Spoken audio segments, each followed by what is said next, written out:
So the party Yay, was able to Kalohi. destroy the flame elemental, which dropped some fire salts, which the party put into their pocket. Somebody has that in their pocket. Yep, me. And the party decided to call it there at that point here so that they could resume today to go ahead and get some more looting done in the castle now that it's all cleared out. And we killed the fire elemental by peeing on it. Right, I was going to ask, is everybody covered in urine now? Everybody is running on empty. Alrighty, so we have Violet Gem, who plays Astrid in game. Hello. We have Miss Connie, who plays Calypso. Hello. We have Graham Cracker Gamer, who plays Herbert the Pervert. It is Retromanition. We have Heading to the JD, yarn store if there is any requests. We have JD, who plays Minnow. Hello. And unlike Dragoon91, who plays the DM. So yeah, I get to play all the NPCs. So when JD says hello like that, I feel like he's got like these silk gloves a cup on of tea. And he's getting ready to like give me a massage. Oh no! And a monocle. So like Ryan Reynolds. or Tim Curry from. Oh yeah. Oh yes. From Home Alone. No, not Home Alone. No, he was in Home Alone. He was in. I know he was. He was in the second one. I know, but I was thinking of McHale's Navy. Transylvania. Rocky Horror Picture Show. Yeah. With the fish nuts. He's like, well, that's too far. Yeah. Oh goodness. All right. Maybe we can. Yeah, let's just think about him like that. Okay, let's go. It is the weekend. Well, yeah, weekends are for fishnets. Like, it's in the handbook. It's in the player's handbook. In subsection Q. On weekends, we wear fishnets. My goodness. All right, so I'm going to turn you guys loose. You guys are now free to loot and do stuff where you haven't done stuff before. So what are you guys going to do? Are you going to wrangle us like kittens? Trans-Serial Transylvania. Say it again, Violet. Are you going to, like, herd kittens? Because you're letting us loose? Yes. This sounds like a bad idea. At this point, I don't plan anything anymore, really. Because... that's fair. It's 100% improv all around. Yep. Yeah. It's like, whose line is it anyway? Except for the points do matter. Right. Retromanition. I like Transsexual Transylvania. Look around this room that we're currently in. There's a lot of burning stuff and a lantern. It's on fire. Several anything things. Worthwhile that's not burning. There's nothing much of note in this room here. You do see that lamp over there. It has been extinguished. You have the wardrobe over in the corner next to a wood pile, but nothing really of interest in that room there other than things that are smoldering and currently on fire. What are we now? Wow. You guys actually graduated to level 5. I forgot to mention that last time that we went on stream, so... So has everybody upgraded to level 5 at this point? Yes. Maybe. Yeah. Okay. Graham leveled up in air quotes. Oh, I see. He leveled up in my gaming group because he's a parent. So therefore he leveled up because I have a parent curriculum called Leveled Up. Because they're older. Oh. You're my parent? Mm-hmm. Yes. Surprise. I like it. Cool. All right, you gotta call her mommy from now on. Please don't. That makes me very uncomfy. I've had that happen before, and no me gusta. Mommy milkers, let's go. No. _bunch. Is the burning elemental? No. Did we get like a thing off of it? Did we get? The fire salts. Yep. I have it in my bag. I'll write it here. You guys received 5 handfuls of fire salts. You guys know from past experience that they're good for fires that should never go out, and they are a main source of fuel for dwarvish forges or experimental explosions. Ooh, so kind of like in Plague Tale Well, behind the with the scenes, sulfur and the alcohol, where you throw it and it goes. yeah. Wow, I'm a mage. I'm an The alchemist. Wow. just to part the kimono here real quick. The Wow. experimental explosions was supposed to be for Taco when he would join us here. So what you're saying is It's still good for explosions, just not involving Taco. Ooh. Oh, because of his gun? Yep. Okay, got it. I understand now. I had an explosive taco once. Bad news. Oh no. Oh no. Oh, no. I mean, I think we've all experienced that at some point in our Yeah, lives. yeah. with the gurgle. And as soon as you feel the gurgle, you're like, oh, oh no. Yep. Phone the sewage works. They need warning for that one. Yes. They certainly do. Uh-huh.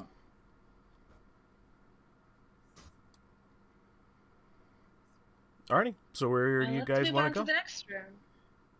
Wow. Yeah. As you guys well, are, there's a lot of rubble. Mhm. So Lots of rubble. As you guys are making your way through the hallways, you're finding little piles of ash as you go through. About like 30 to 40 different piles of ash as you guys go through those first immediate hallways. You can deduce that those were the kobolds before they died. Oh no.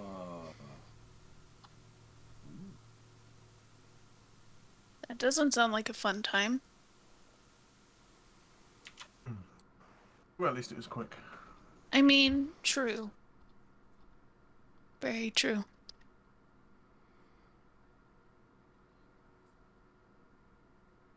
Moving right along. Yes. Alright. Where are you guys going? On a To trip? your mom's house.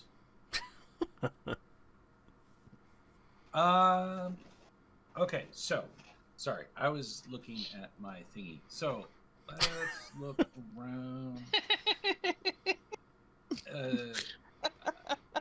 I need context. Sorry. I thingy? don't. My imagination is running wild.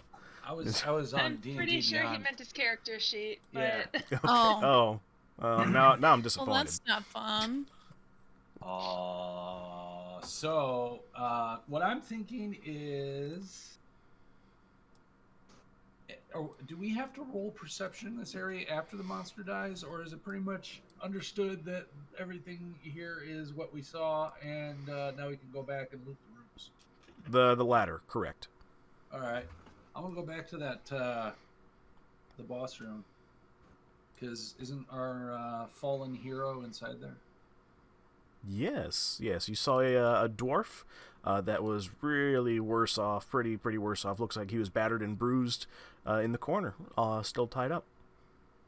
It No. sounds like oh, yeah, let's something go that free him. I forgot about him. my character might enjoy. Being tied up in the corner. I didn't need that clarification. Oh, well, it was quiet, so I thought maybe you guys were thinking needed about the it. Like, what did that mean? I No. needed the clarification. I was going in a different direction.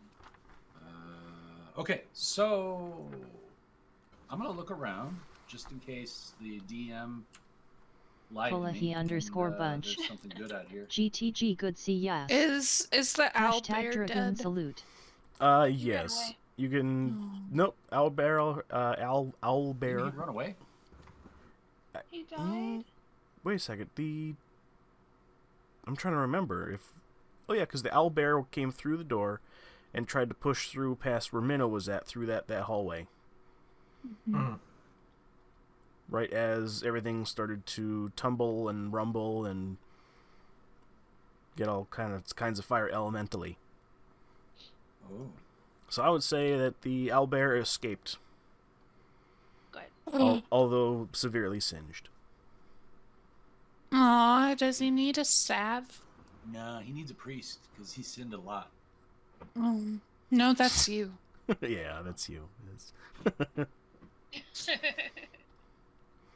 Do we want to go into the P corner first? Where's the P corner? Why would we go into the P corner? Over here, where there's a stream of pee. Dry. Why did I pee there? I don't know. I think you were actually going to like a bathroom break, Graham, in stream, right. and we tried to And get you when back. I came back. Yeah, yeah. Or do we want to go over to the original room where where we started this whole thing? I like that idea. Let's go through the curtain. Let's go behind the veil, guys. Yeah. Wow. Alrighty. In this room here, number 14, you guys find your... hold on. My mouse is all kinds of funky. Here, give me a second. Oh, come on. I lost my spot. Don't do that.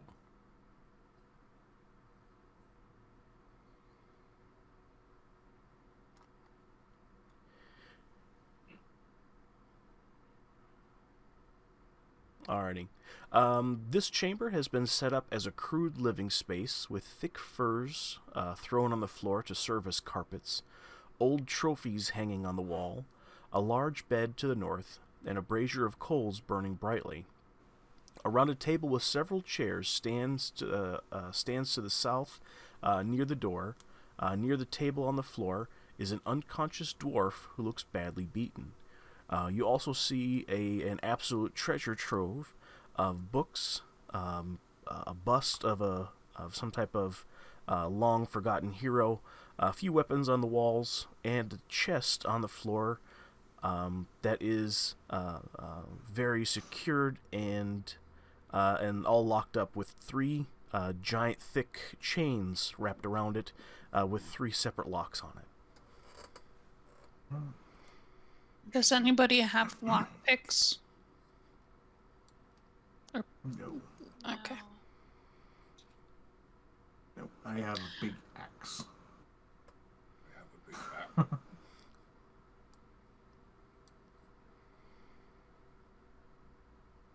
I hit things and then they give up. Yeah, let's just smash it and see what's inside. That works. JD, are you going to listen to Connie on that? Yeah.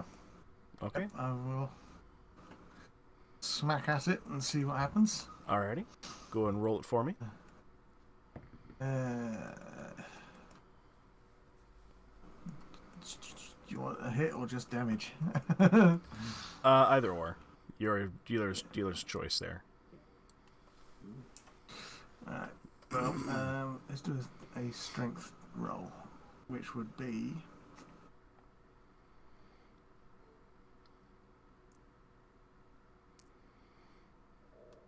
13 plus 5, 18. Okay. The first lock that you attempt to go ahead and swing your axe at, it breaks cleanly off. A couple of chain pieces go scattering across the floor.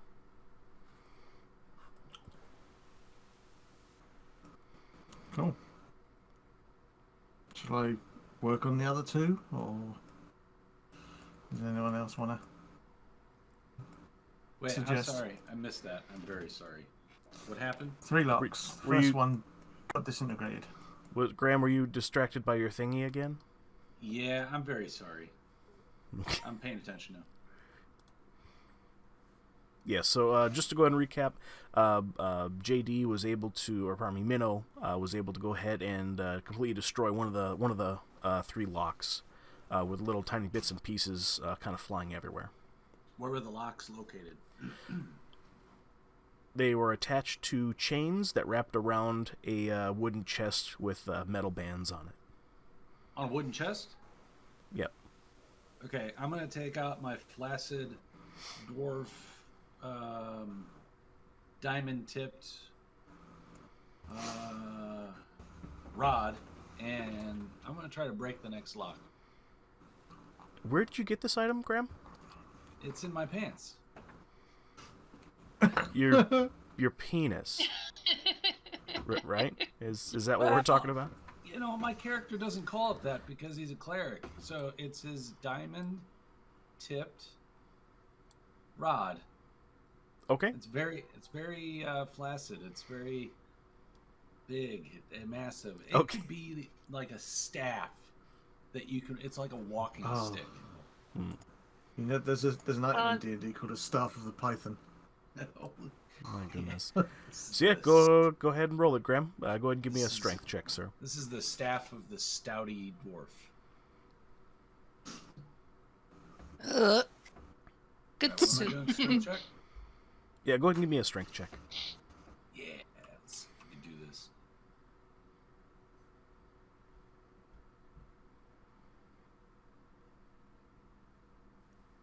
Okay, it helps if I'm at the dice roller for me. I was. This is my dice roller. Why is it not rolling? All right, not a problem. We will find another dice. Here we go. Let's do this. Oops. Roll.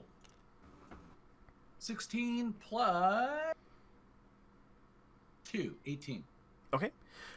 As you swing your flaccid walking stick that's diamond tipped, you go ahead and you're able to the tip of the diamond tipped part catches a lock in such a way that it jars the second lock open.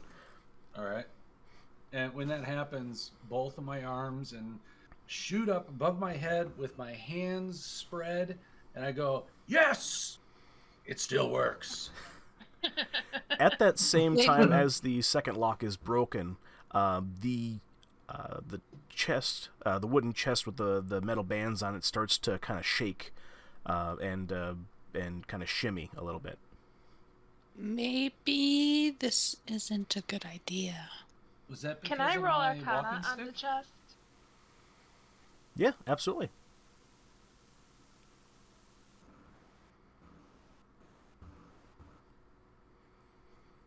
Connie, is it Arcana on the chest itself as a whole, or its contents?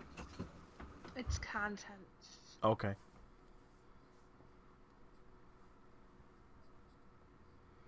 Go ahead. Graham, are you rolling the Arcana? Graham. Give him a second, Connie. He's looking at his thingy. Is she talking? Oh, okay.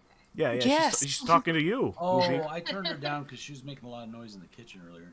Here. Say something again, Connie. Can you please roll me an Arcana? There we go. Is this going to work? Oh, it worked. You got an 18 plus whatever your bonus is. Plus 2. I have a 20. Ooh. Connie, Magic something, rolls. you get this feeling like in your chest, and it gives you shivers in your shoulders and down to your fingertips that something really bad is in this chest. It's like it feels of pure evil. Guys, let's not open this chest. There's something evil inside. Well, In fact, Astrid, if you could maybe take some of your ropes and secure it a little tighter, I think that'd probably be for the best. I can do that, and I will do that as soon as it's my turn. Well, we're not in initiative, so I think we can just, Okay. right? We can just do whatever. Okay. Yeah, at this point, yeah, you guys are. Yeah, just tell me what you guys are, want to do, and then we can resolve it. I am going to use my rope to tie up that chest even more. Okay. So, like, triple, quadruple knot, like, very intricate rope. Okay. As you do, Violet, the ropes seem to start to smoke and fall away. Yes, please. No, thank you, honey. Oh, Thank you. Is that Sorry. is that Ice cream. Is that the man? Yes. Yay! Can you tell him thank you, sweetie, from me as well? Thank you, sweetie from Dragoon. He said yep. Oh, just yep. Oh, I see. That'll be a fight later for me. But, I mean, I have boobs. Well, so do I. Mine are better. That's true. Yeah. Any hoodles, Violet, as you go over to the chest and start wrapping the rope around the chest here, and you do the final bit of tying of the ropes. The ropes seem to almost smoke and smolder, and then they fall apart onto the floor. Uh-oh. Yeah, I'm gonna say that You this guys is a. think we should get out of here. Yeah, let's not.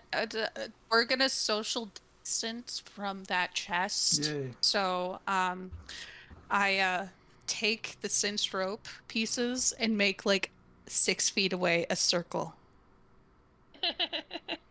And say, do not go within that circle for your safety, because we don't want you to internally combust or externally combust.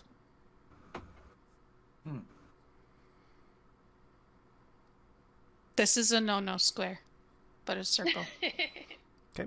I want everybody to go ahead and roll me a d20, if you would please. Just a straight d20, no bonuses.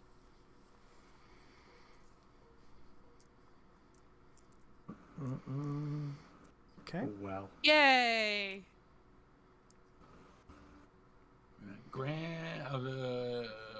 Herbert rolled an 11, and Calypso rolled a 17. Okay. I rolled a 19. JD. JD, you feel, for some reason, you feel compelled to just that lock. It's just the first hit was really good, and you felt really good about yourself, and then you saw Herbert come over and kill it with his diamond tipped willy, and now you're like, oh, I gotta one up him. He's gonna show me up, and I'm gonna look bad in front of the group, and I gotta take down that lock. Of course, the only one we couldn't possibly hold back. Yeah. You can try. Can I roll persuasion on trying to tell him to stop? Well, what is Look away, JD? turn JD, away. what do you do? Well, Minnow wants to open it. Yeah. And probably kill whatever's inside. But it makes you feel good. Yeah, killing makes me feel good. Oh, that makes sense. By the way, can we call Herbert's bit the lock prick? It's Yes.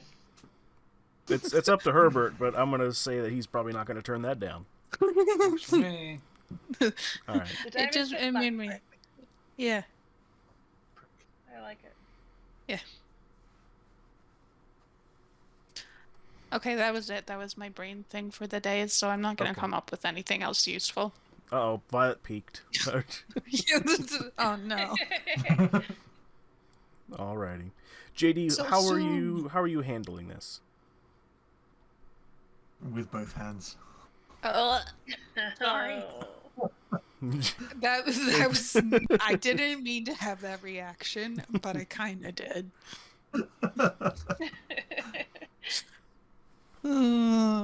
Wait, the lock prick? Okay.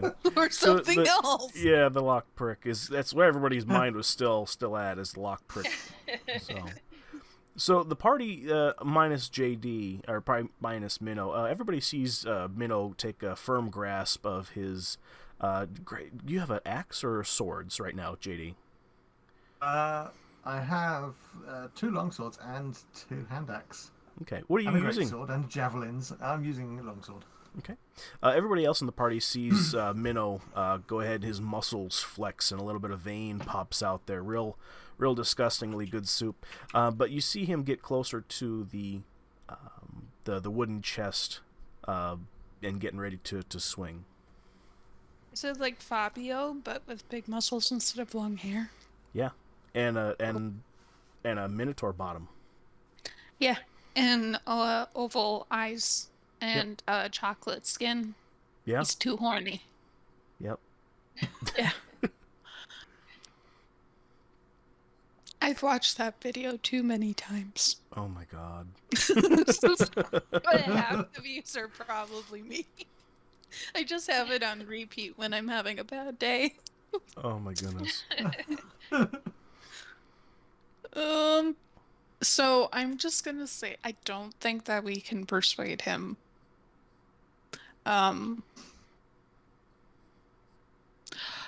What if we could discuss him away from the box? What you got in mind? I don't know. But it was like the opposite of like wanting to do it would be something disgusting. That would make it a no square, but a circle. What are your guys' thoughts? Graham? So basically, we have a crazed Minotaur wanting to open up the box because he is thinking it have something there he's got to kill. Well, JD wants to break off the lock because he wants to one up you, since you were able to open up the second lock with your diamond pick prick. Well, then I'm going to turn around and fling my diamond pick prick, my lock prick at Minnow and go, no, this is only for this and not for you. Unless you want to... never mind. That's for another time. Do you have a top hat? No. Minnow has no top hat? No. How dare? Do you have a monocle? No. This character does not have a top hat or monocle. Do you have... I'm playing Guess Who here, by the way. Oh, got it. You have blonde hair? No. Okay. All right. Do you want to see some blonde hair? No. Okay.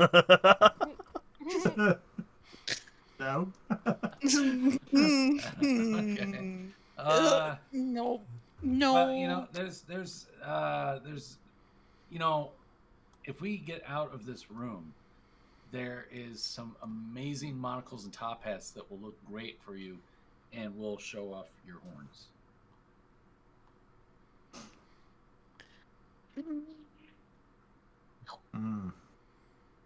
Soup. Is there like a distraction modifier to see if this is working? There would be performance or persuasion. Yep. I think. Okay, so then I would have to roll persuasion.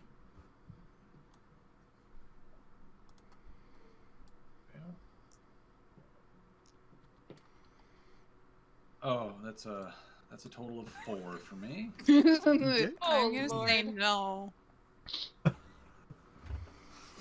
So I'm unable to persuade him. Alrighty. JD, you take that swing at the lock. Go ahead and give me a big old strength check, if you would, please. Oh, dear. +5. So, could you also do it at advantage, please? Oh, okay. Pardon me. It's either a 14 or a 13. So it's 14 and 5. It's 19. Okay. The lock smashes off, and the parts go everywhere again here. Tiny little link rings in the chassis of the lock go splashing off. You get this overwhelming sense of awesomeness that, like, yeah, I fucked up that lock. Yeah, I wound up Herbert. Yeah, and the top of the chest flips open. Cool. I'm gonna dash for the chest and try to close it. What would that be? Would that be acrobatics? The dash would just be movement speed, really. What if me trying to do I have to try to close it? Is there something forcing it open? You don't know that. Okay, I'm gonna go and close the lid. like I do Okay. on the toilet back home that keeps the lid that keeps on popping up. Because every time I get done using it, there's just too much to go down. Courtesy flush Ew. is the solution to that, Graham.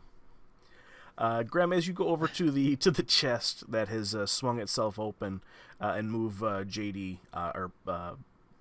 JD out of the way here. I keep on forgetting. You move Minnow out of the way. You try to go ahead and close the top of the chest, but it doesn't seem to budge. I'm going to use my... What did we call it again? Diamond? Your pick prick? Pick prick. I thought it was lock prick. Is it pick prick? prick. Pick prick. It sounds like something you used on like a... On a lock? Your nose. Can I try to use that and try to wail on it? Like I'm gonna beat the lid with my massive staff. Sure. Go ahead. What do I use? Strength? Yeah. Go ahead. Yeah.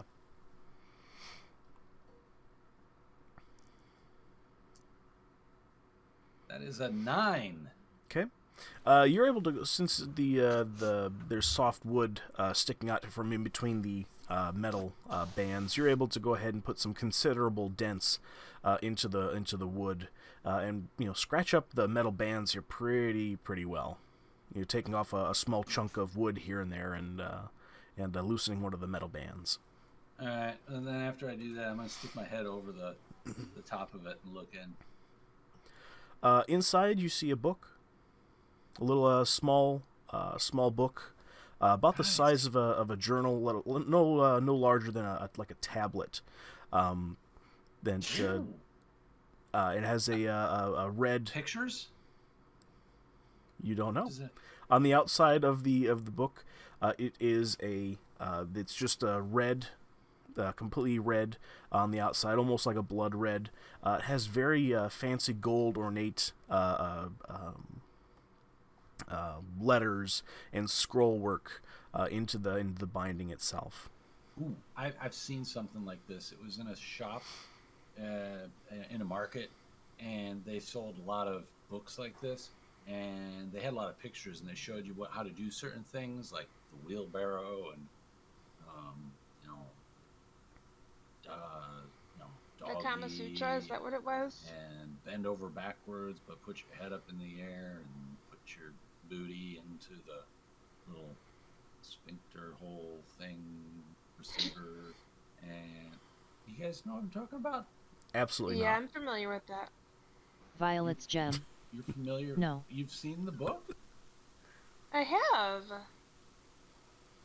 No, you haven't. I have indeed. No, you haven't. You're a liar. Nobody's seen it. Violet's gem.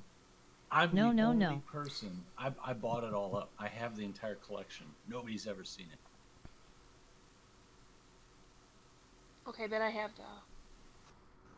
Then, what I'm saying is, I'm still missing one book though, and I bet this is it. I'm gonna add to my collection.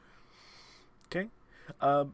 Herbert, as you grab the book and start lifting it up there, I want you to go ahead and make a Constitution saving throw for me.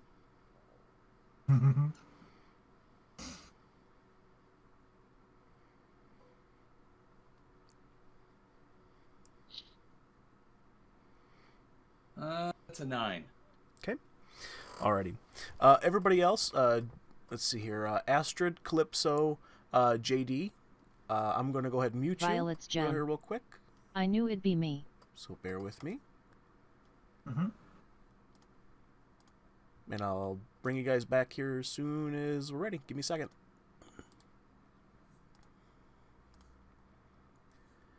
Okay. Now the Can porno you gods are can gonna you guys whisper hear in my me? ears. Graham, you can hear me? I can hear you. Okay.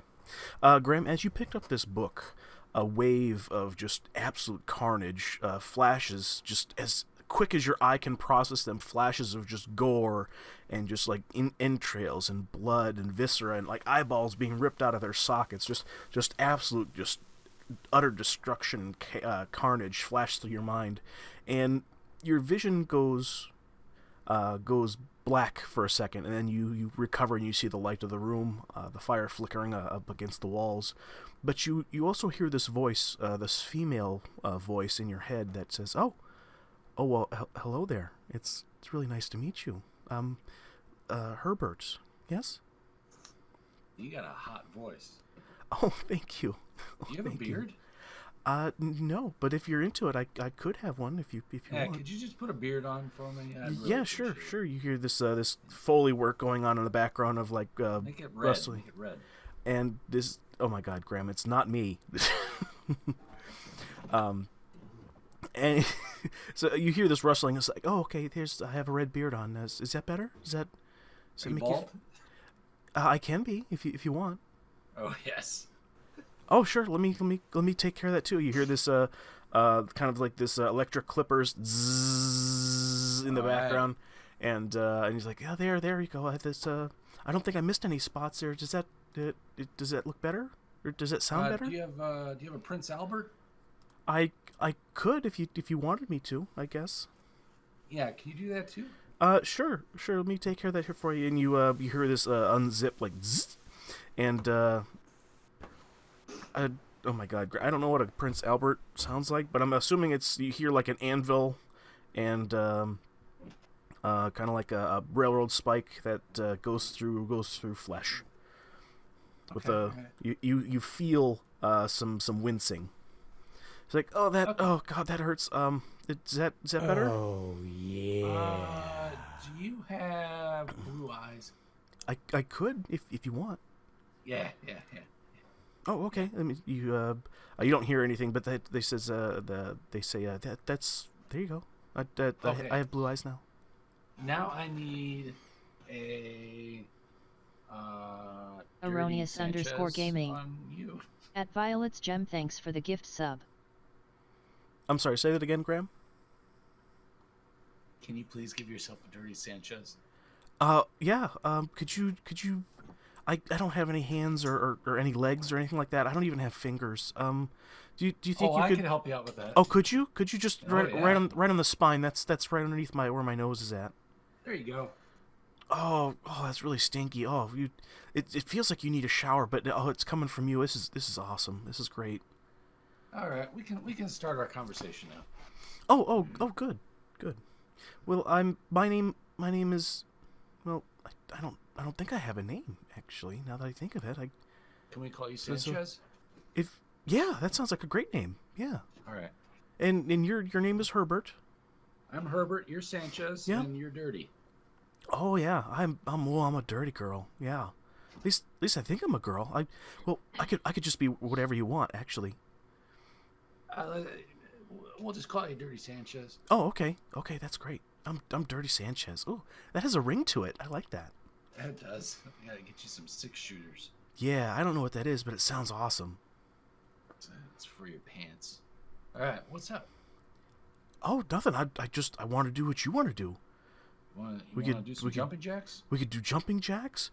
We could do push-ups. We could do like experiment with like nocturnal emission stuff. We could kill your friends. We could go out and adventuring. We could roll in your friend's blood and just kind of just make all kinds of grossness with them. Oh, we could peel off their skin and make lamps. We could go for long walks on the beach. Sanchez? Where are you from? I'm from the chest.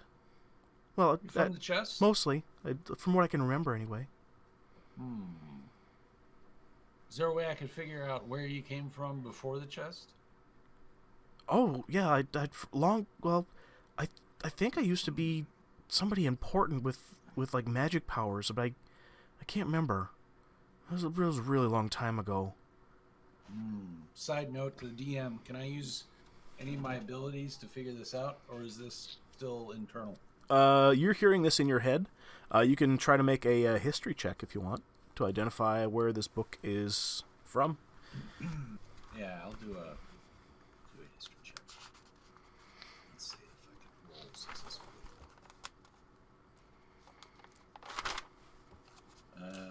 I will not know where this book came from because that's a 2. Nope. Just looking at the At the book itself, you see the gold scroll work with the red velvet cover, and with that Constitution roll that you heard earlier, or that you made earlier. Ooh, pardon me. You feel compelled to never let this book out of your possession under any circumstances. Okay. Well, Dirty Sanchez, looks like we are gonna be partners. Yeah. I could teach you stuff if you want. Yeah, could you? Oh, anything really. I mean, it's mostly like dark magic stuff, but I don't know if you'd be interested in that. Necromancer stuff? That's it. Oh, how did you know? Oh, I feel like we're connected almost. Yeah. Are you able to we could me pee and stronger? Yeah. Oh, we could arc it for days. I would love to arc. Yeah, but there's we gotta really connect though. I gotta feast on some serious carnage blood if we want to make it good. Oh, okay, that's not a problem. Do you think we could kill those people that you're with? No, not that.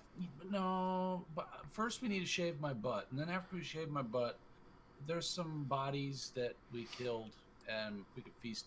You can feast off that. Oh, that's the thing. Those I felt you guys kill those earlier, and it's got to be living. Unfortunately, okay. Well, then we'll wait. It's got to be fresh. We'll get a fresh kill later. Oh, okay. You can teach me later then. Yeah, we could do that. It's got to be kind of soon though, because I get hungry, and I got those girl vibes. Like I get hangry when I get hungry. I could feed you some snacks from my butt. Are they living? They could be. Oh, is there blood on them, around them, in them? Depends on my hemorrhoids. Not sure. Oh, okay.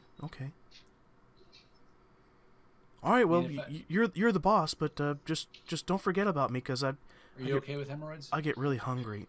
Oh yeah, I'll eat hemorrhoids. I'll eat anything. Yeah, the more gross, the more viscera, the more hellish, that it gets be. The happier I get, I guess. Next time I poo, I'll strain myself, and then I'll get some hemorrhoids, and I'll feed you the hemorrhoids. Oh, you want me to take your life force? You want me to eat you? Not yet. Well, but if we get there, I'll get there, and I'll suggest it when I'm ready. Oh, okay. Just I'll the bond will be really short, and I'll end up killing you. But I guess if that's what you want, yeah. Not right now. Dirty Sanchez, behave yourself. Oh, okay. Just remember, right. I get hungry. Oh. Okay. All right, give me a second here, Graham. Okay, everybody, you can hear me now? Everybody should be undeafened. Yeah. Okay. Hello, welcome back. Hello. Alrighty. Graham, as that has all taken place there, you're sitting there with a book in your hand. I have a book. Hey, can anybody do a history check on this? Does anybody understand history? I think I have history. Anybody want to try to tell me the history? All I know is it looks very pretty, and it wants me to kill stuff. So I have a +4 to history. And +2, you go for Mommy wants me to kill stuff? Oh boy. Oh no. Only That sounds like It a looks like you personal have other problems going on, Graham. Yeah. just spiders. Okay, I'm gonna roll. Oh! Yay. History. I Okay. rolled history. Alrighty. I didn't expect Violet to roll 20, but yeah, let me look up exactly Yay. what this book is here for you that you definitely recognize. Yeah. He's like, oh yeah, guys, I totally know what this is. This is a super secret book.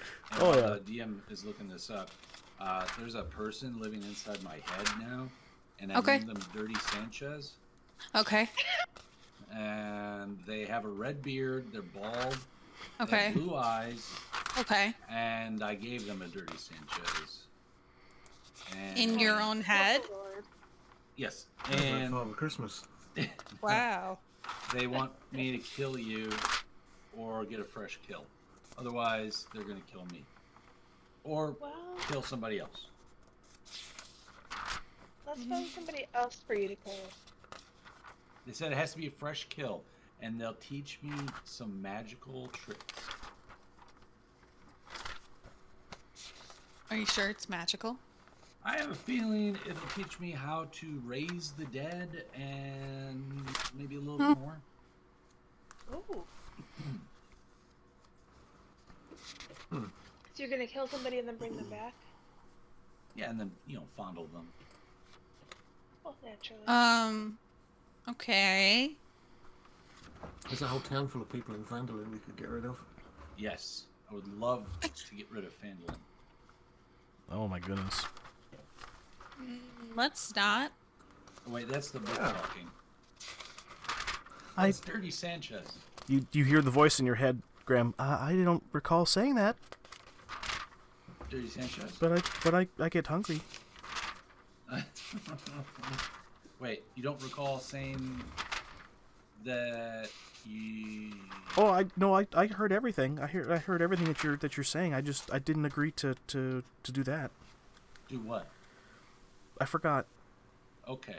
As the DM, I forgot.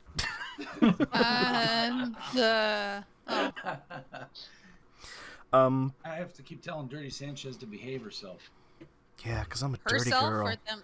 Oh, okay. Graham, you're the only one that hears this, by the way. Yeah. Wait, didn't you say that Dirty Sanchez was bald and had a red beard? Yeah. And it's a female? Well, no. Or is it? It's a female. Or is it they them? It's a female that put on a red beard for me and shaved their head. And this is bringing to light a lot of things that are concerning.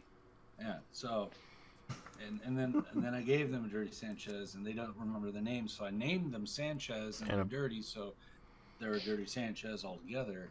And a Prince Albert. Oh yeah. And they gave themselves a Prince Albert. I'm very uncomfortable. I mean, is it sanitary? At least. Well, they don't have any physical. This is all in my head, so I hope I didn't do this to myself. Do I look okay to everybody? No. Oh. But that is not uncommon.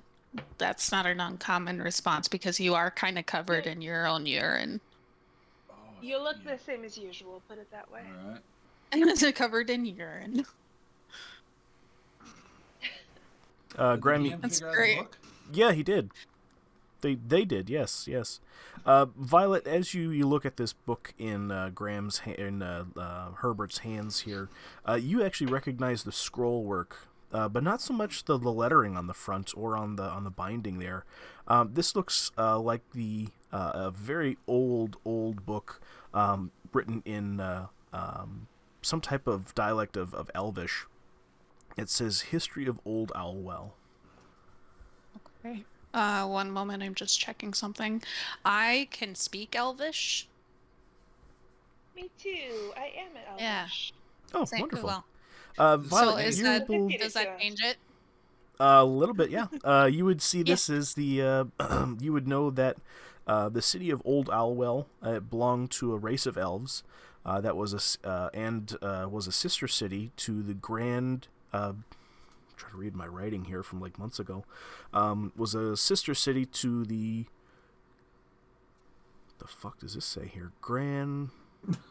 Because that's where we have to go back to help the guy with the runes and when Herbert had the heads. Oh, and I can read it now. I know how to read words now. Good. Violet, you would know that this the city of Old Owlwell belonged to a race of elves and was a sister city to the Grand Fandolin, full of traders and markets and centers of commerce until it was destroyed by a wizard turned evil by necromantic powers.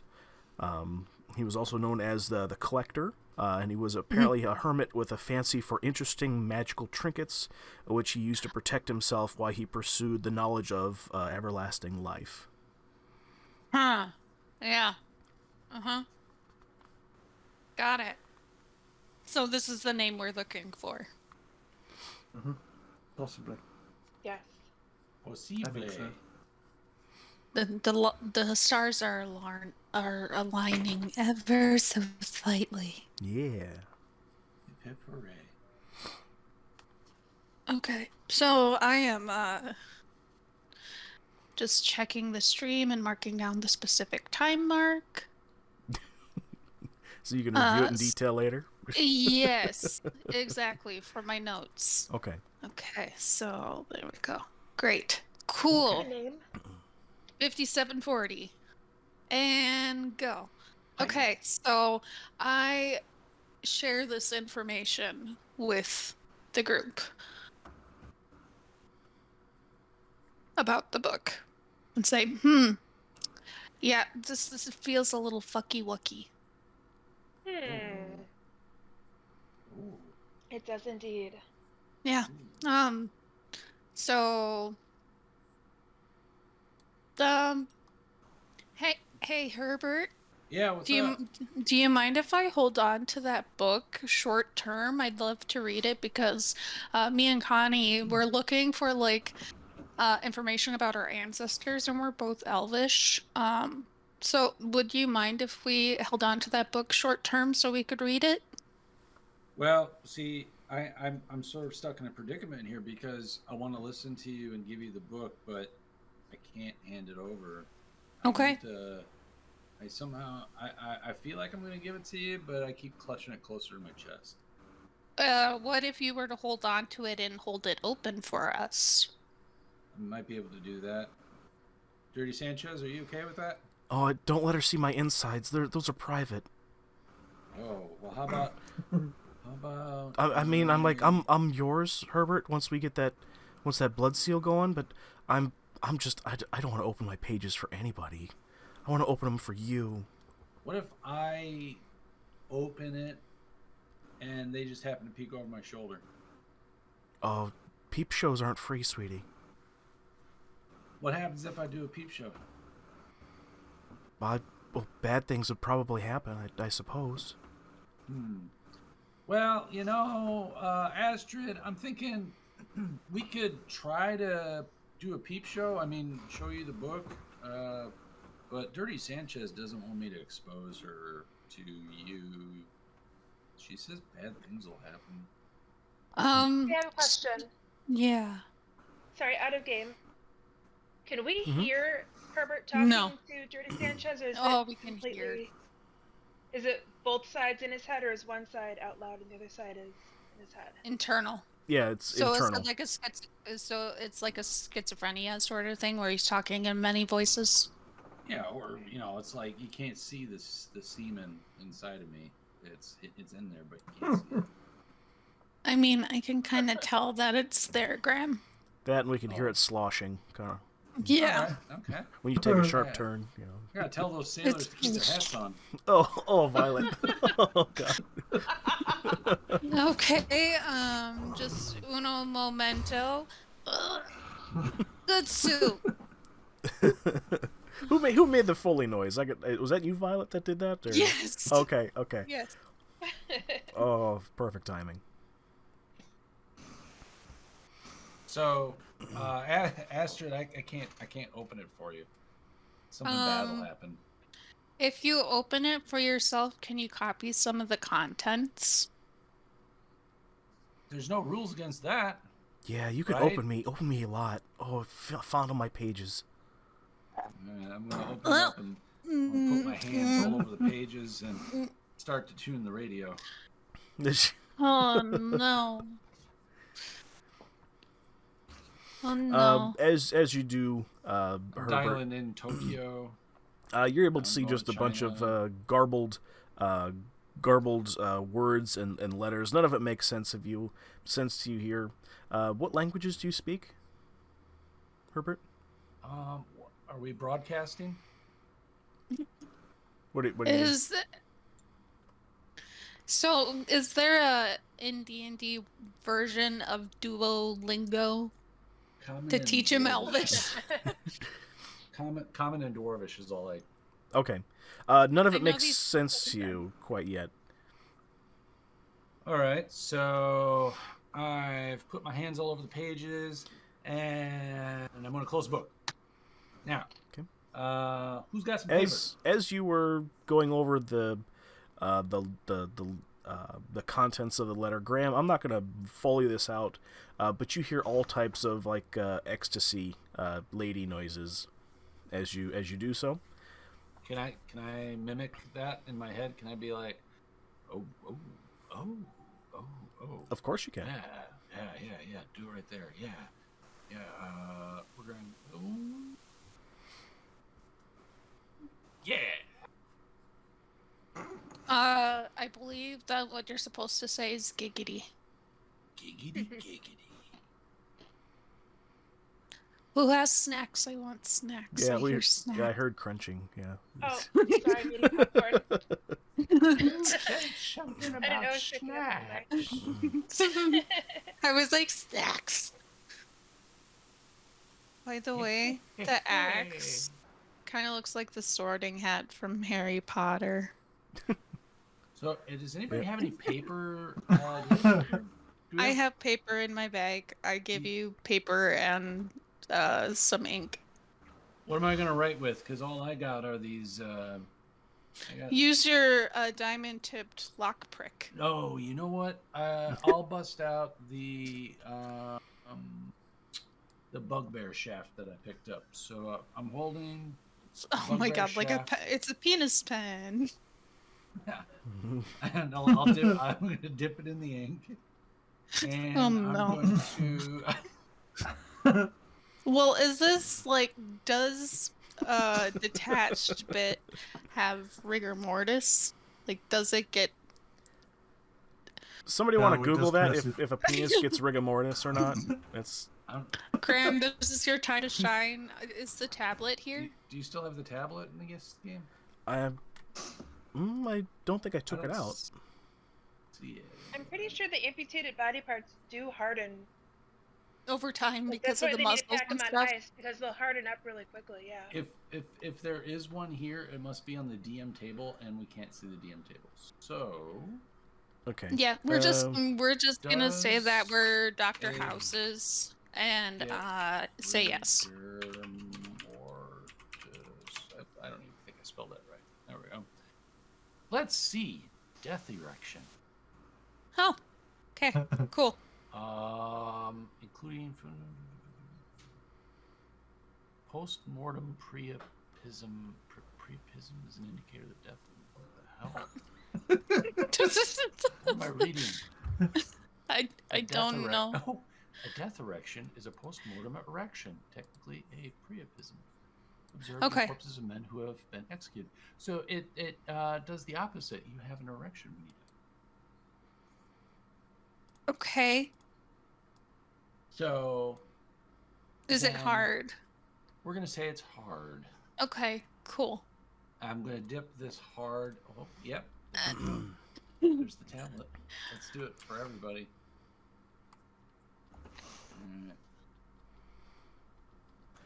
Oh, dear.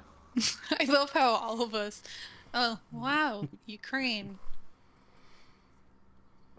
Oh, there you go.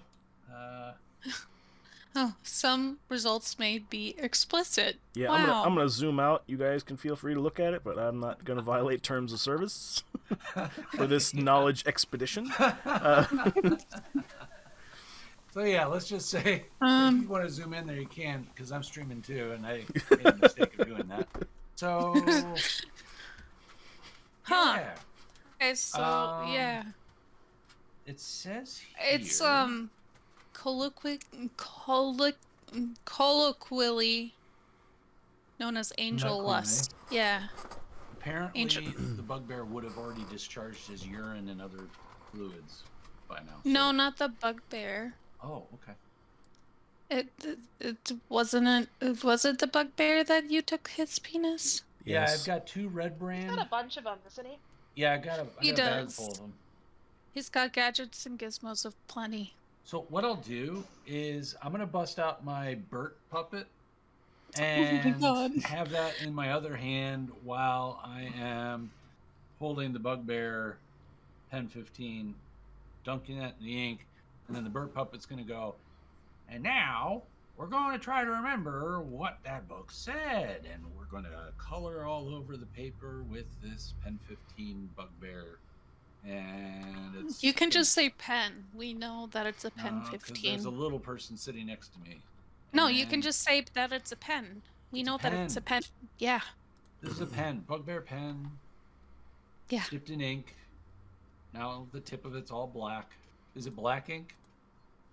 It's red, actually. Ooh. It's dripping red from the tip, and it is... Oh my god. Now... now we're... I am drawing out all the symbols and letters that I saw when the book was opened, and then I slide it over. Wow. For the rest of the party here, you guys are seeing, Graham kind of get down on his hands and knees and just start scribbling with this erect pen 15 onto this piece of parchment, and it's just kind of it's exactly what Graham saw in the book, but it's kind of garbled to you. It looks just like random little doodlings all over the page. Oh, damn it! And that's Bert's fault. I should have had Bert holding the pen, but he told me to do it. And then Dirty Sanchez happened. Had a slippy no-no. I'm sorry, who's and Bert? you're paying. Bert is Bert's the my puppet that he got from Gallus. Oh, right, okay. He's like, can you say this? Yeah, I remember now. Yeah. It's going to be bath time soon. Oh, no. Get my rubber ducky. Bert? Is it for Bert? Or for you? For whoever wants to go in the bathtub with Herbert. Bert and Herbert. Oh. Yeah, I know. I thought that you did that on purpose. No, sorry. I didn't think about it till now. All right. So, what do we want to do? Okay, so it looks like a bunch of gobbledygook, and it kind of looks like hieroglyphics. Okay.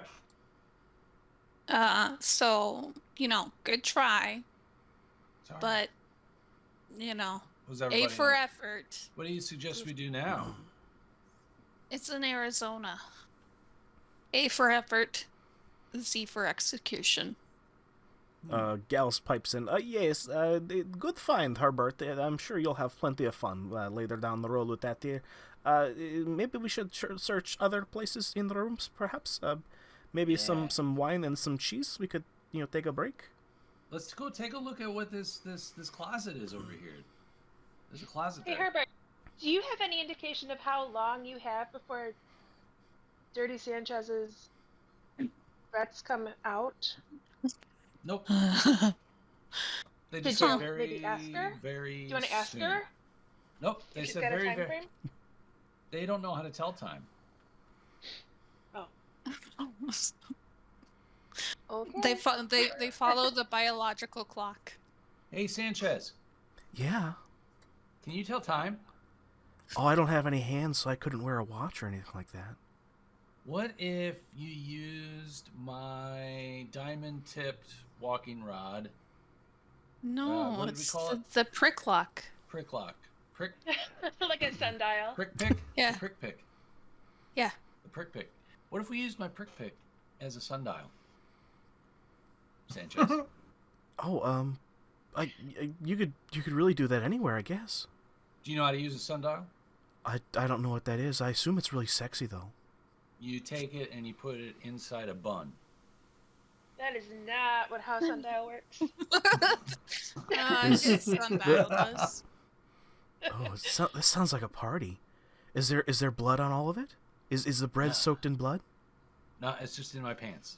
Oh, I'm instantly not interested right now. Okay. So now I'm going to stop talking inside my head, turn to the party and say, yeah, they can't tell time. So Herbert, I have an idea to make it a little bit easier so we know if you're talking in your head or not. When you're talking in your head, can you use the Bert puppet? So that way it's like a signal to us that you're having an internal conversation and we know not to interrupt. Or you could just call it out, later. Call it out, Herbert, that you're having like an internal brain conversation. Because in editing, I'm just going to make it so it sounds like real echoey with your voice, like you're having an internal conversation. I think I should have a Bert puppet face. Yeah. Okay. Yeah. I can talk to the Bert puppet. That's what we do in therapy. Okay. So, I just got an idea. So I'm going to turn the Bert puppet to me, and I'm going to start talking to it and go, "Hey, Dirty Sanchez. Yeah. Is there any way you can base time upon cycles of the moon, where the sun's at, where clouds are, last time it rained? Do you use the Farmer's Almanac? Do you go based upon the issue of Playboy magazine? What do you do? Or what about ovulation? Oh yeah, ovulation. I don't ovulate, but I could find somebody who does. I mean, like, female. She would know when she's ovulating. Ooh, do you ovulate, Dirty Sanchez? Oh, only when you hold me really close. Oh, I'll hold you close. Oh yeah, I'm definitely ovulating right now. Okay. Oh yeah, hold me closer to your chest. All right, Boys, everybody. boys, that's not how ovulation works. That's not how. That's serotonin. You know what ovulation means. That's before a period. Before menstruation. I'm gonna put the Bert puppet down and say I have a feeling that this book's gonna want me to kill somebody very, very soon, based upon the fact that it's ovulating. So it's usually about a week or so after ovulation that she would want to kill someone. Yeah, because it's like right before. It's like the PMS period. Do you have Fortnite? I don't think we've really established, like, fantasy-wise how ovulation works, have we? I mean, we could fully discuss it and fully flush it out. And well, I mean, it's very pertinent. It's very pertinent to Calypso and I because our cycles synced up. My toilet lid won't stay closed. That sounds like a personal problem. Issue. Yeah.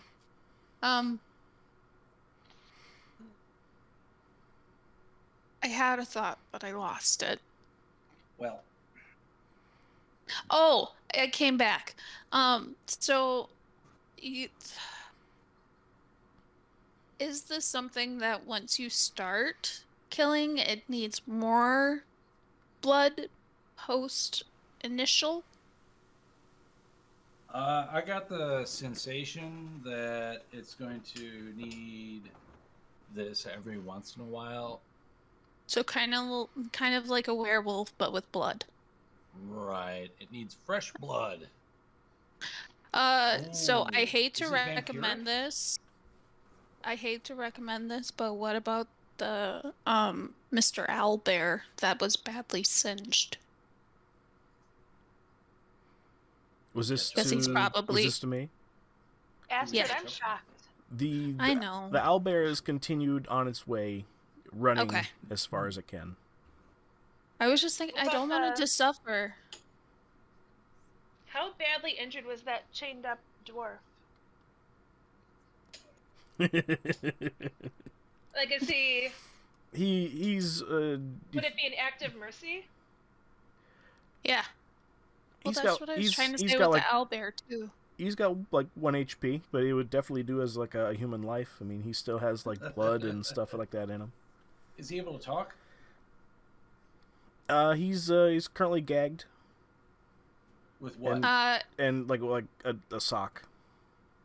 Okay, can I go over there and take the sock out of his mouth? Yeah, sure. I'm gonna go over, take the sock out of his mouth, and then I'll smell the sock. It smells pretty bad. Kind of like a gym sock, but with more saliva on it. I'm gonna take the sock Herbert, and stick it in my pants. can you please ask him the question? What question? Can I put this in my pants? No. Oh my god.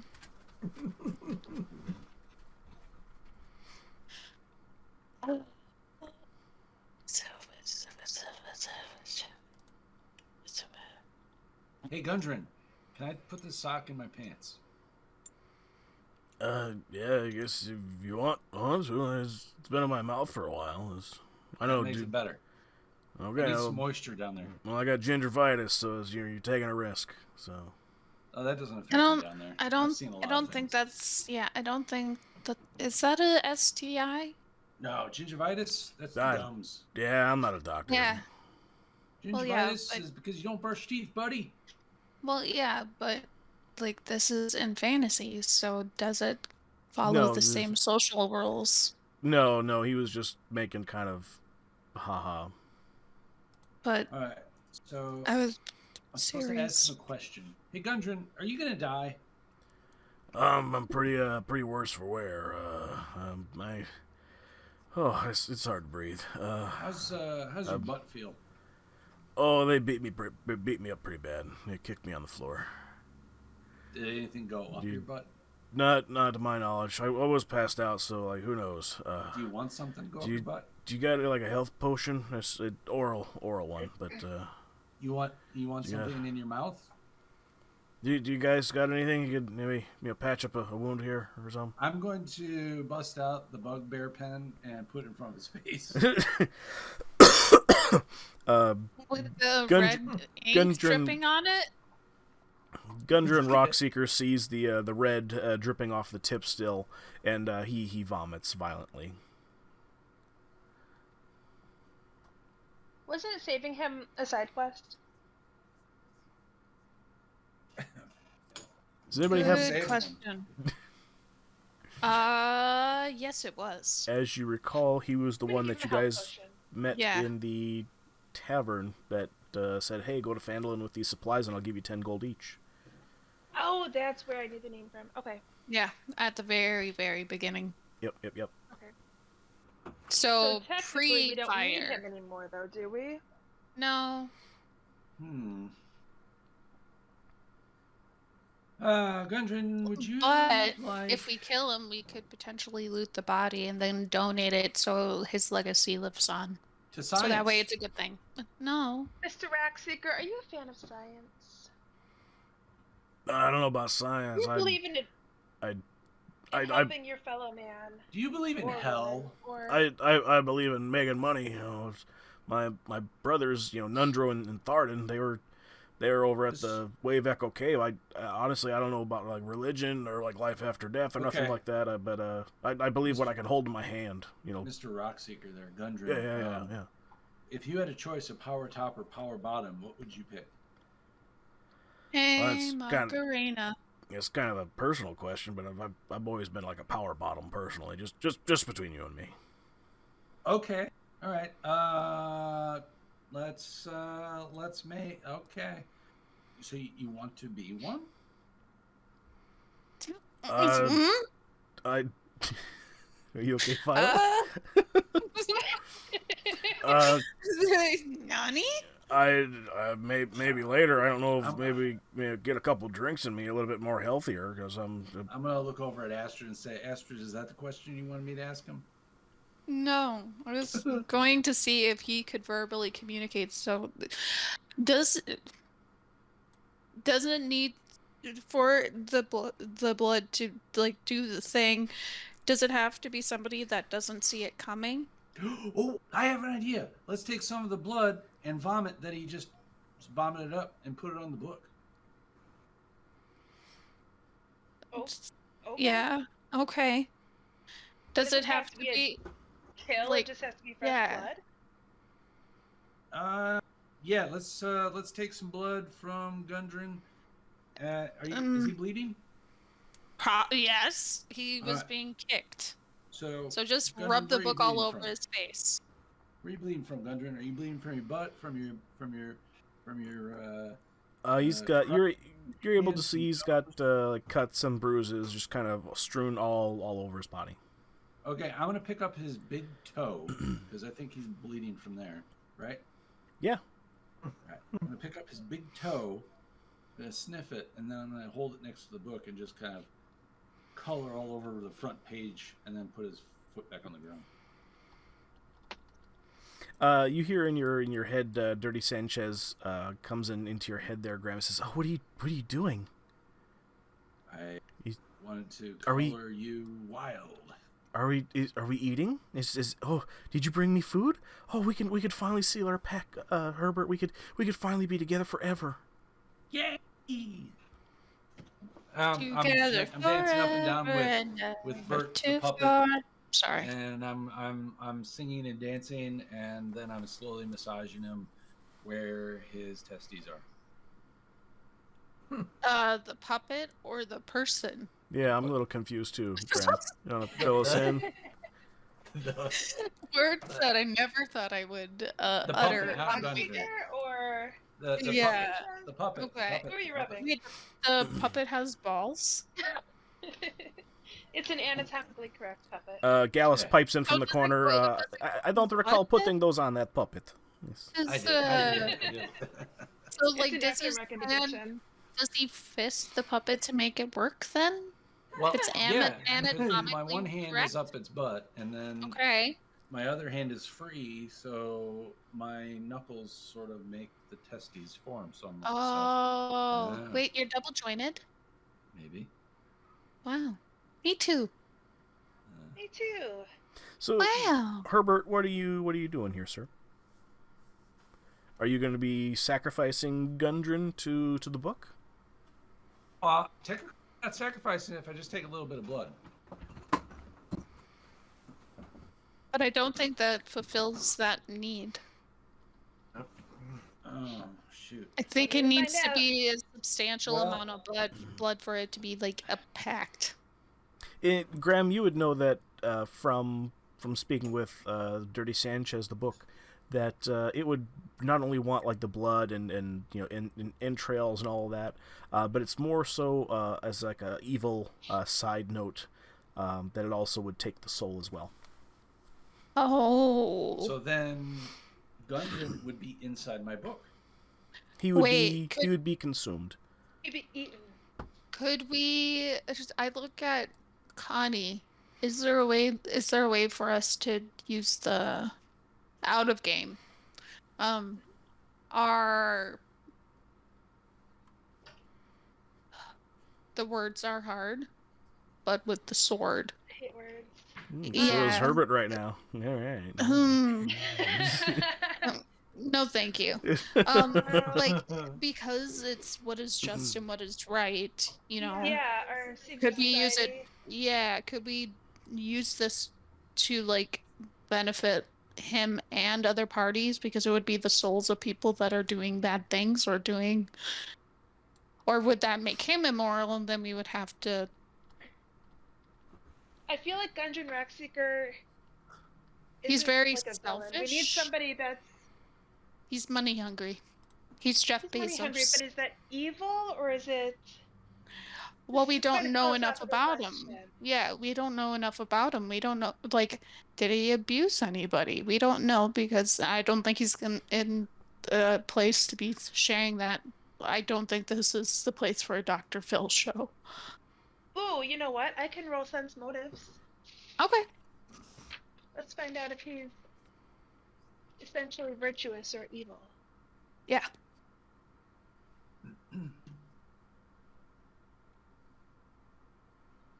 See, you were the best person to choose for that society. Black and white. Is that wisdom for sense motives? What does it say on the? Is it like a cantrip or a spell? I don't know. I thought it was. How about just a perception roll? Can I do that? Here, give me a second here. I'm gonna look it up here. It's called Sense Motives. I don't know. Yeah, I think so. I think that's a thing. That assessment of the social situation. Sense motive is wisdom. Yeah. Go ahead and add the modifier. Roll a d20 and add your wisdom modifier to it. Okay. I love Google. Gonna have +2 to wisdom.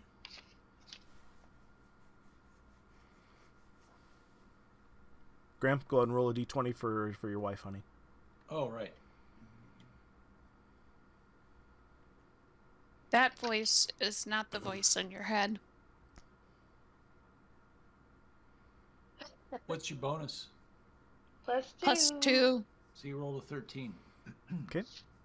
All right, Connie, what you're able to deduce from that sense, what was it called again? Sense motive. Sense motive. Yep. From the sense motive, you would have seen or sensed is that Gundren is very thankful of you guys being able to come over and save you guys. He would like to not only get better, but learn the fate of his brothers, Nundro and Tharden, as well as there's something in the back of his mind here. He knows it's bad, but he knows that someone called the Black Spider orchestrated his capture, and he hopes that the characters stop the villain. And then, let's see here. That's basically it. He wants to learn he wants to get better. He wants to find out what ended up happening to his brothers Nundro and Tharden by going back to Wave Echo Cave. And he knows that Black Spider, for whatever reason, orchestrated his capture. And Gundren, you just need to get good. Out of game, Yes. does the Dirty Sanchez, does it want a particular kind of soul? Like, does it want a good soul or a bad soul, or does it not give two shits? Is this something that you're communicating, Herbert? What? No, this was out of game. It was just a general question. Oh, you wouldn't know that.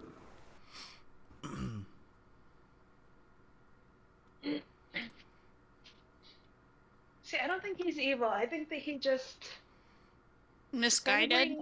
that he wants to save his brothers. He's not a bad guy. So he is not a serial killer. No. Okay. Let's go find somebody else. Let's Like, finish looting the castle and then. does anybody have any HP health potions or I have a any health like potion. bandages? Cross to him. Okay, perfect. And maybe let's sit him up so that way he doesn't choke on his own vomit and blood. Great idea. Yeah. Florence Nightingale. Watch out. Here she comes. I don't know who that is. That's It's okay. Gallus is going to go over and give him one of his health potions that he has in his pocket, and try to wipe away some of the vomit that has just kind of plastered his voluptuous dwarf beard. Wait. I will go over to and help Gallus. Why don't we put him on the bed so he's a little comfortable and has some time to rest? Okay. So you guys are going to put him on the bed? Yes. All right. After they put him on the bed, I'm going to come over with my velvet bag and rustle through it, and then pull out 2 red brand testes and put them in front of his nose. There are 2 people blocking now. So, I assume as Herbert goes to across the room and pulls the 2 testes out of his bag and tries to, he hops onto Minnow's shoulders out of nowhere to get a height advantage with his hand with his right hand outstretched, trying to offer the 2 testes to Gundren, but Gallus and Astrid are both in his way. Oh, well, maybe another time. I dig through my bag and Dick through your bag? dig Oh, and give him some salted pork. We got a theme going on here if this keeps up. Yeah, we're definitely the party's definitely in a mood tonight. I tell you what. Well, that's primarily because of Herbert. Yeah. All right. I just come up with the good names. I'm good at names. The dick bag. Yeah. Oh no. Gallus continues to go ahead and tend to Gundren Rockseeker's wounds a little bit here. You start seeing some of the wounds start to heal up, and the blood and the crust and whatever that was from his wounds kind of start to flake away. What's the crust? That would be like the blood? plasma. Yeah, blood and plasma. What makes a scab? Gonorrhea. No, that's Graham. At some point, can you have your characters sing, "Hey, gonorrhea"? Oh boy. I'm pretty sure I'm going to hell at some point. It's fine though. It'll be warm I'm there. not going to be able to listen to that song the same way ever again, though. You're welcome. Yeah. All right. So what are you guys doing? Is gone. Yeah, it's starting to flake away as the health potion is starting to take effect. All right. So what do we do?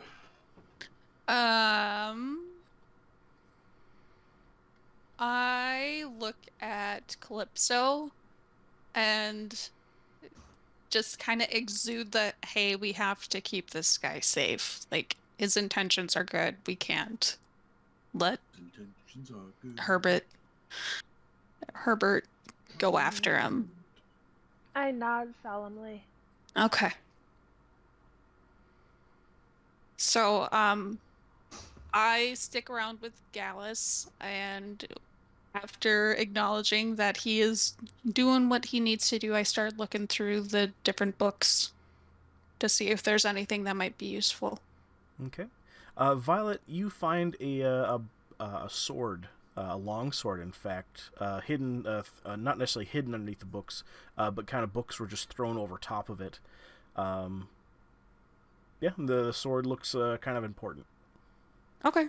I will hold on to the sword and add it to my inventory. Okay.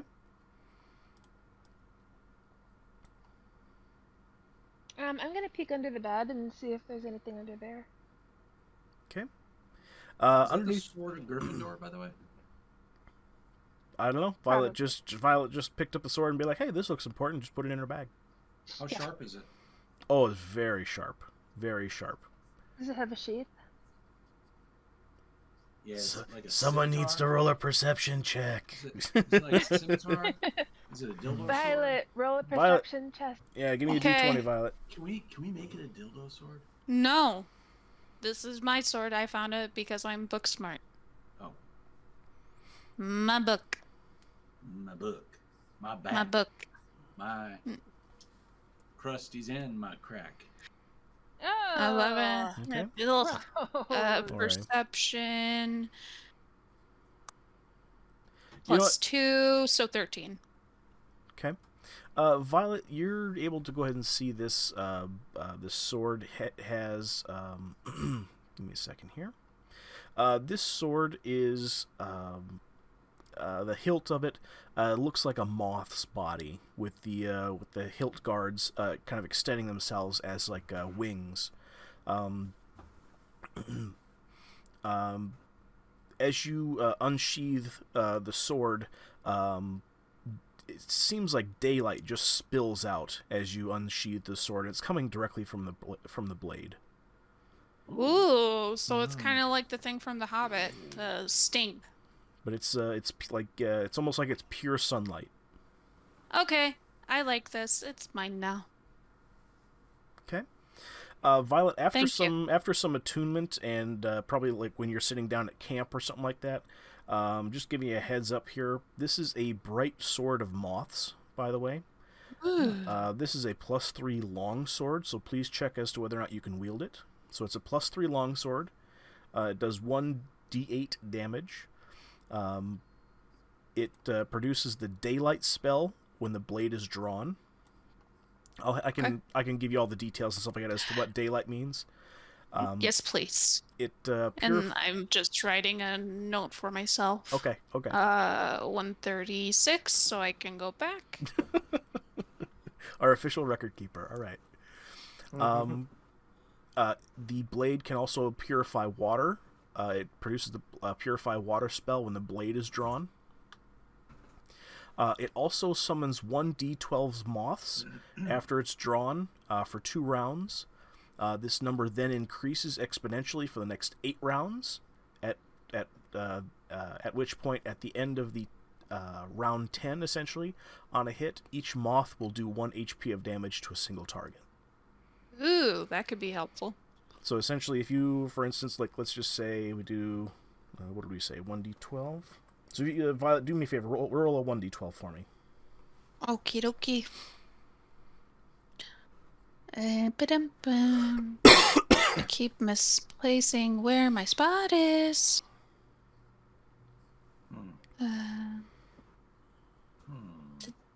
This one? Okay. So yeah, if you were to go ahead and... I'm trying to click it, but it's not wanting to click for me. I saw it rolled as an 11. So for basically, that would have, as you opened up the sheath and had that pure daylight come out of the hilt, come off of the blade, you see instantly, 11 moths come and kind of coalesce and collect and kind of flutter around that are drawn to the blade. Now, as that applies in battle, let's see here. It says summons 1d12 moths after drawn for 2 rounds. This number increases exponentially for the next 8 rounds, and at the end what do the moths do? At the end of 10 rounds and on a hit, each moth will do 1 HP of damage to a single target. So that means basically each round that it's charging up exponentially basically means, let's say Violet rolled an 11, so you take 11 plus 11 plus 11 plus 11 plus 11. Yeah, and then there's also the plus 2, I think. I found the Sunblade and have it saved for later. Are you able to use longswords? That is what I am checking. And I'm posting it now here in D&D. Right now, of all the stuff that it does. Post it real good. You should have elven weapon mastery if you're an elf. Mm-hmm. Yep. That would give you longswords and longbows. Yep. Yeah, I do. So I can carry it. I will equip it. Okay. And it's posted in Dungeons and Dragons. Yeah, that's a really good blade. Yay! My book's smart. Hey. Hey-o. Me gusta. Thank you, chicken. Yeah. Thank you. Don't thank me. Thank your investigation skills. How are we going to deal with the dirty Sanchez? Hey, I want to look under the bed. Yeah. Connie, when you look underneath the bed, you find just a whole bunch of knowledge-strewn books underneath the bed. Different history books, different books on history of... different history books, all of them having kind of the same general... all having the same general knowledge of the god Kurtlemak. Time you say why does that sound familiar? I don't know, but I have it written at the top of the page I take notes on. I just don't take very good notes. Kurtlemak was the little annoying dude. Yeah, wasn't it one in room 9? Yeah. Room 9, the little statue was of Kurtlemak. There you go. Oh, yeah. Ah, okay, I'm gonna grab one of those ducks. I tried to poke him in the butt and and stuff, and it wouldn't do anything. Well, that's because that's the no-no square. So, are we? Is there anything? I want to roll perception on these books over here. I want to roll perception on this cabinet over here, and I want to roll perception on the cabinet over here. And then I want to do a little dance over there. Okay. Go ahead and give me just an overall perception check and a performance check. All right, here's my perception check. Dun dun dun. Oh, hang on. I have a bonus. Oh, Jesus Christ. I thought you said something else. What? I must have missed it. What did you think must have happened?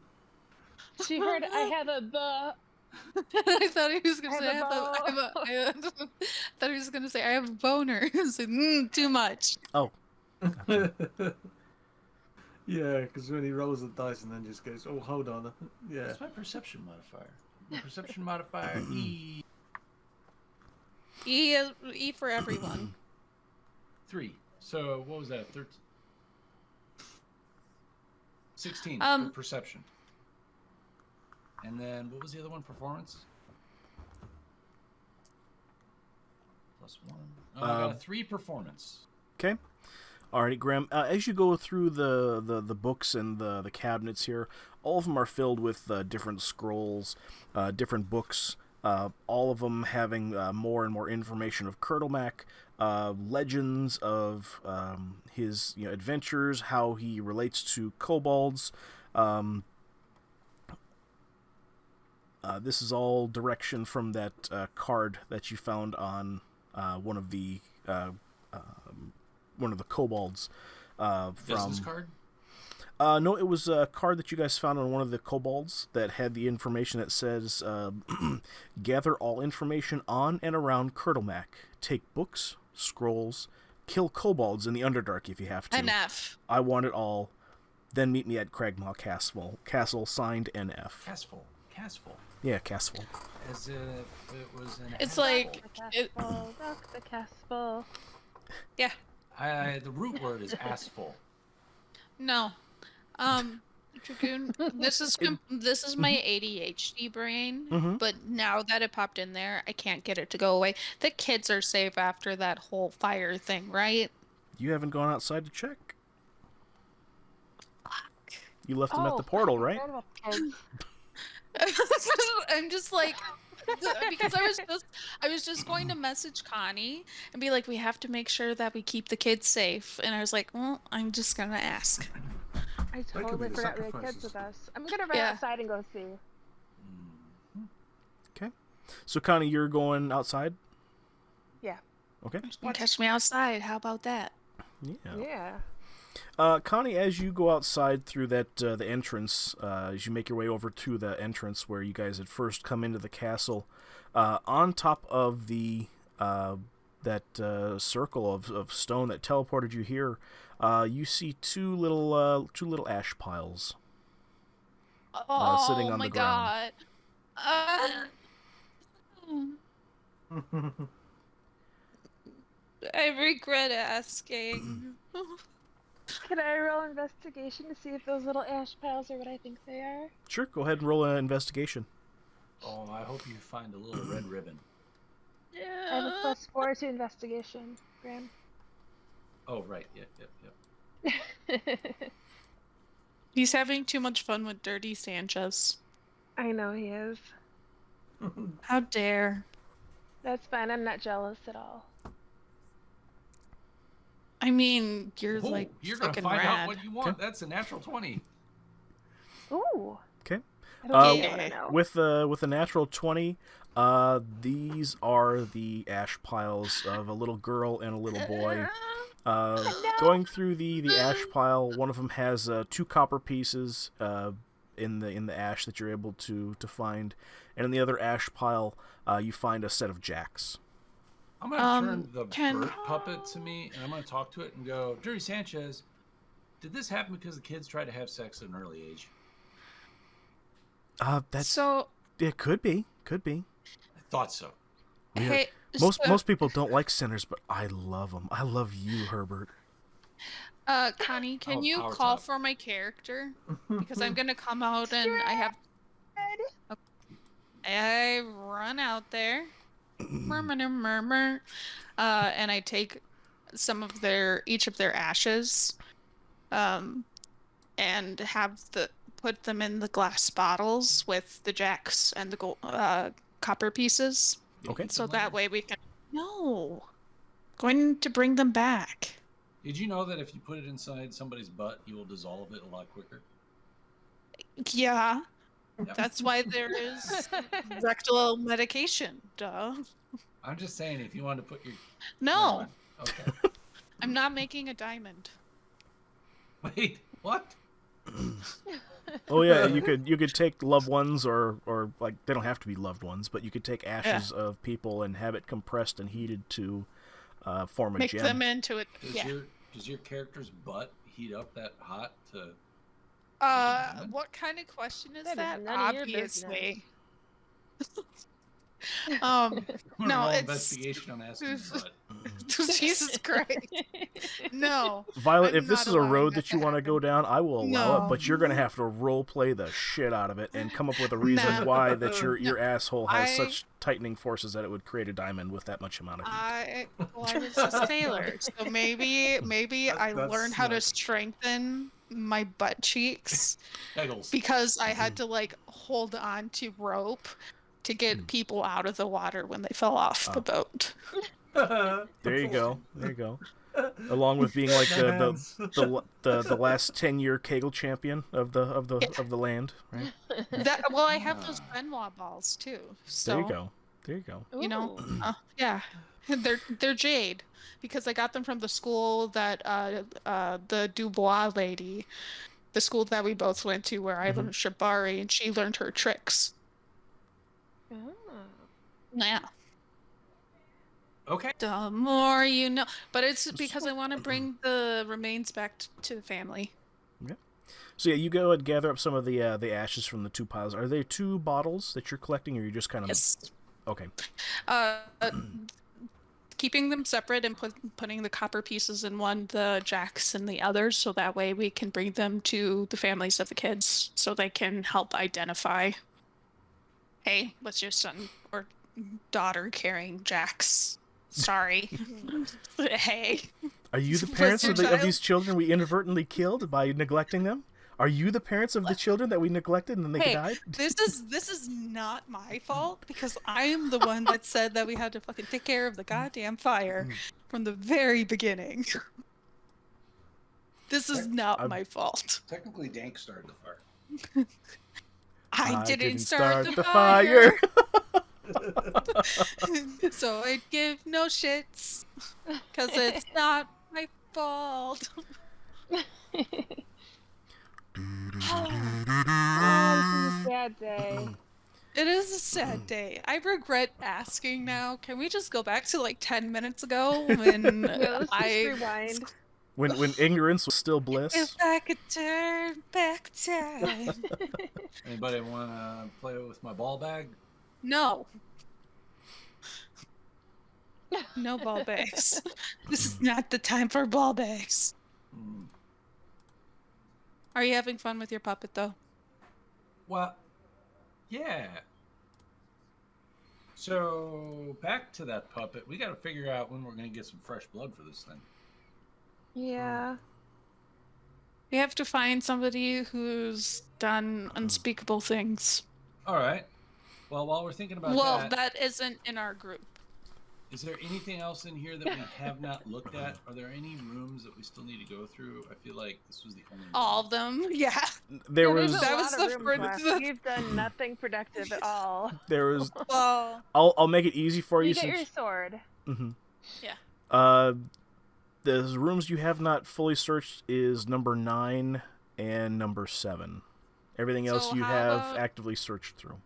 All right, Okay, so then I'm going to 9 to search. we're going to bring the I'll go to doppelganger 7. with us. I don't think the doppelganger is supposed to be with us. Nope. Yeah, nope. No, you. We're gonna bring By the doppelganger way, with the us.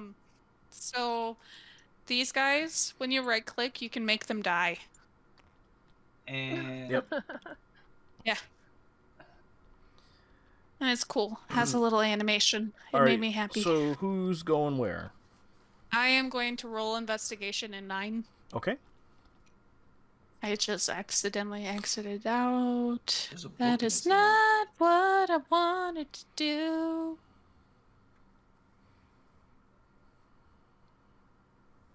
So is everybody going to 9, or who's going to 7? As we'll do both. 17 plus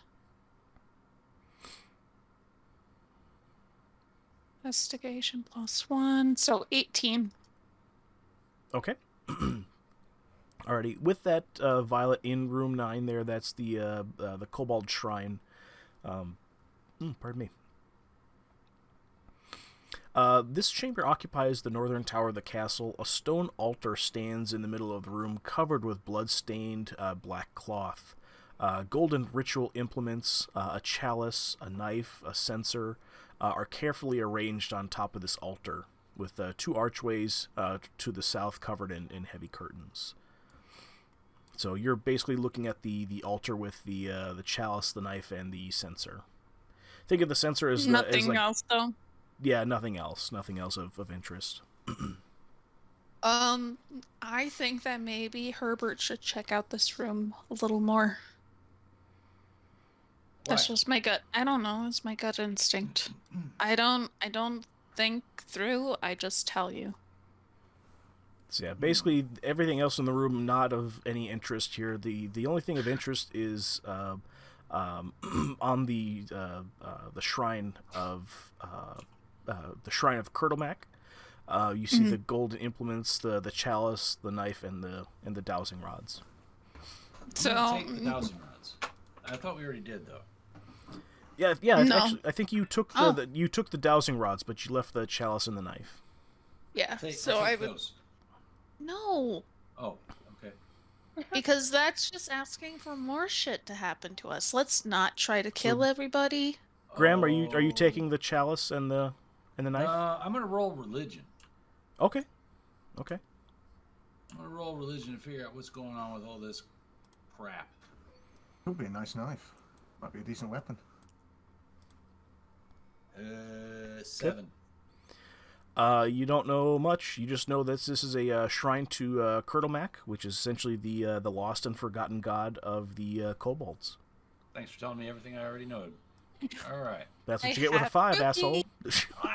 I'm kidding. Okay. Does anybody else have religion? I thought it was a 7. Yep. What's up, Violet? Do you want a cookie? Yes. Okay. I have Oreos. I would like to. That's so thoughtful. I have a +2 to religion. Graham, roll me a religion. Good old time religion. It's an 8. 8. Boogie. Is that +2? Nope. That's with the 2. All right. I know nothing. Anybody else want to give it a go? I'm eating a cookie. It's The pushing Oreo things, will give her getting everybody +10 to go. to religion. I mean, it's a pretty good cookie. +12. I have a +1 to religion, so I don't know if that would be helpful or not, but I'll give it a shot. We used up all our amazing rolls earlier. Sorry. So who's rolling what? I'm rolling with him. Okay. That sounds like a real good idea. Sounds like something's in her mouth. Where's Matt? God damn it. Also, suck a dick, Graham. Oh. Was that? Wait, what? Oh, she rolled a 4.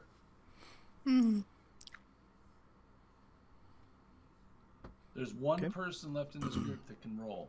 Actually, there's 2. Technically, Gallus.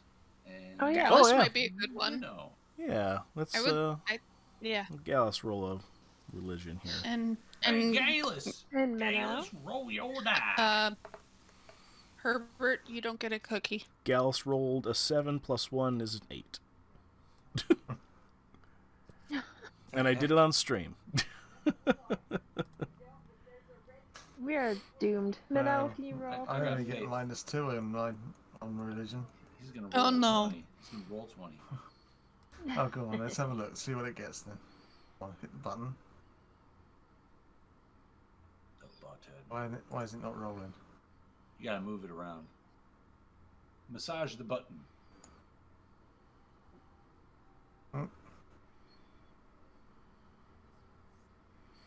There was an update. There was an update to Tabletop Simulator that made some things funky.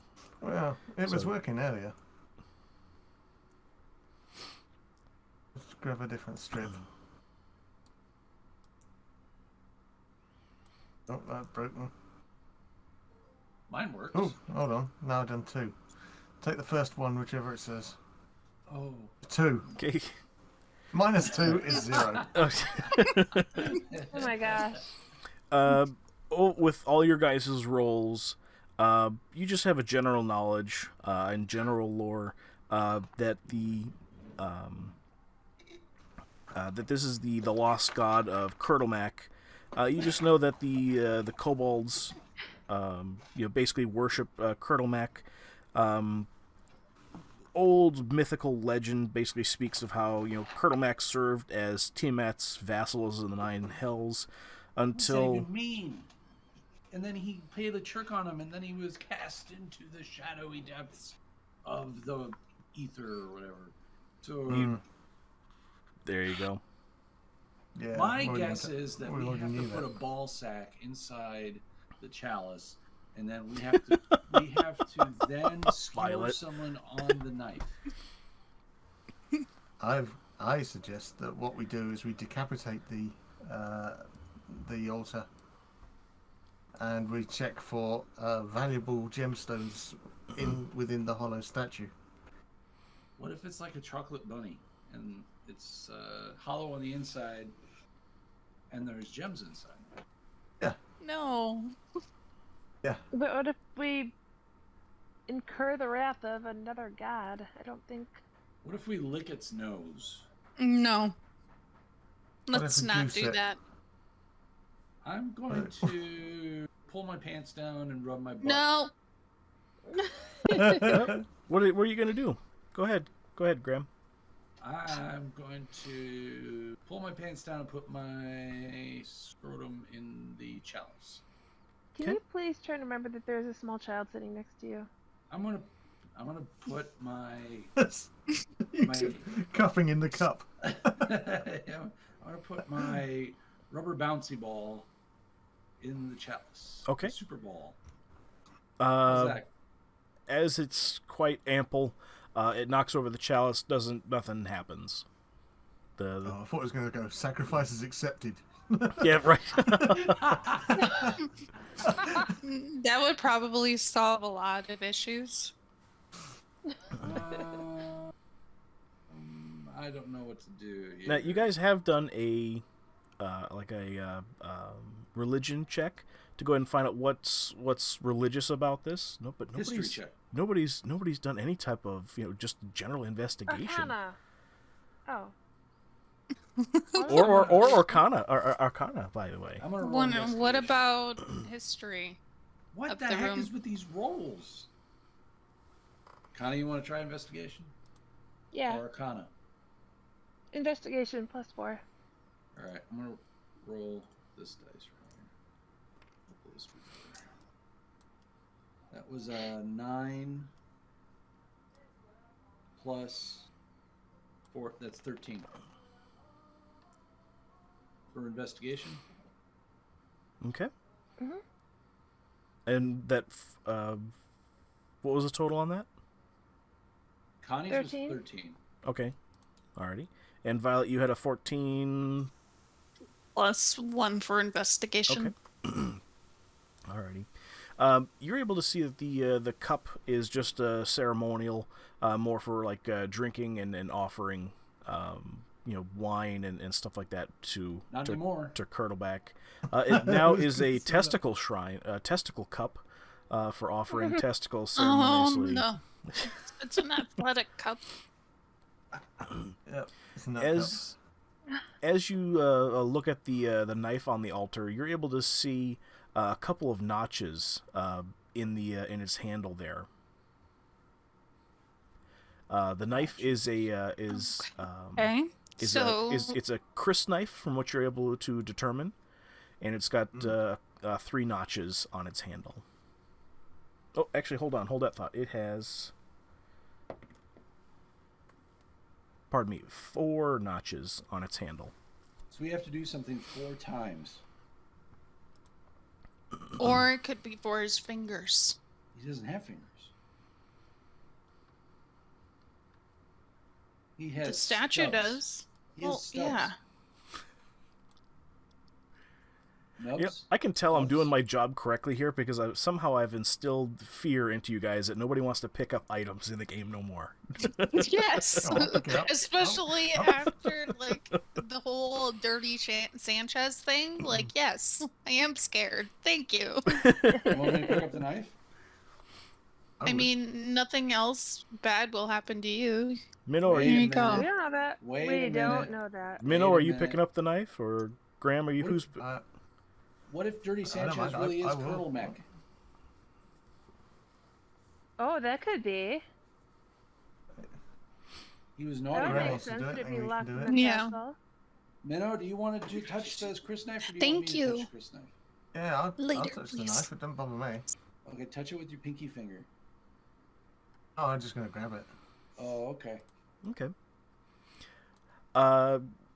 Minnow, your soul is sucked out of your. I'm just kidding. She's, oh, I was gonna be so upsetty.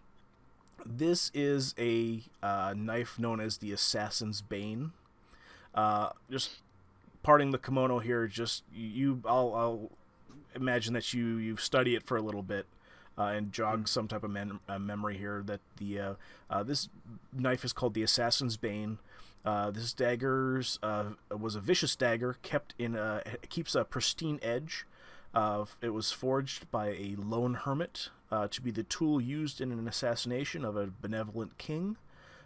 Yet this hermit was against weapons being used for underhanded tactics. And while all daggers lose blood, this one saves it. So when dealing damage with this weapon, this target is instead healed by that amount of damage instead, which equals to 1d4 plus strength, the modifier. Oh, fuck. Yeah. Wow. Okay. Wow. And it has to be my- used in like a slashing or a stabbing. Stabbing line. With my violent character getting such high hits. And a +5 to strength. Yep. Okay, I'm So, yeah. a healer. So it's a 1d4 plus strength. Let's see here. Upon reaching 0 charges, the knife deals damage instead of healing until it is recharged again. Upon dealing a killing blow upon a character, NPC or player of evil persuasion, this dagger regains 1d6 plus 3 charges. Basically, it's indicatively the number of notches in its handle.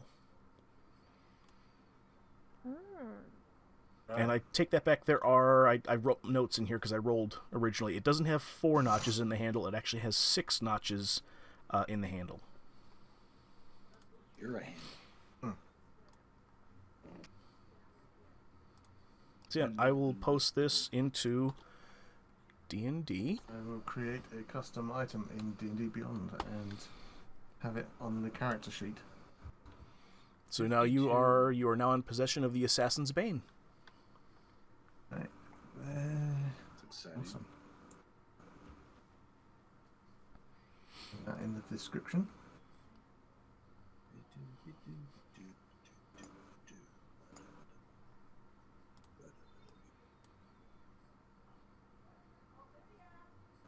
Cool.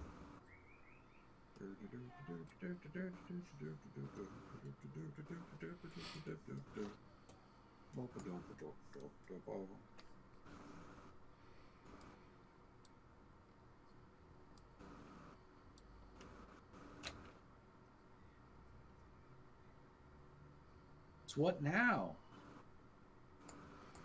Is there anything else we need to do with the statue, guys? I'm gonna take the chalice if nobody else wants it. You should. Graham, upon inspection, the chalice is a regular old chalice used for ceremonial purposes. It's worth about 100 gold because it's made of gold. Nobody needs to know that I put my junk in it, right? We all know. Oh, yeah, Okay. it was pretty obvious. You kind of We shuffled didn't it even around. need to watch. We just knew. We made the assumption. But if I sell it, nobody's gonna know. True. Yep. Oh, yeah. All right, I'm gonna put it in my bag.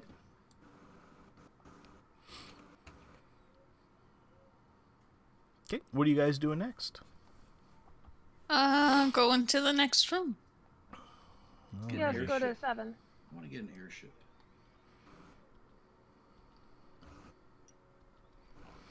An airship? Yeah, so we could fly around.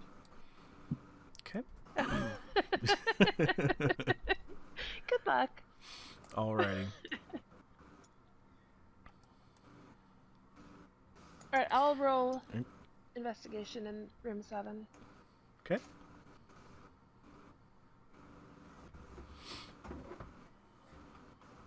And by that I mean, Graham, please roll me a What? d20. Oh, Yep. Yep.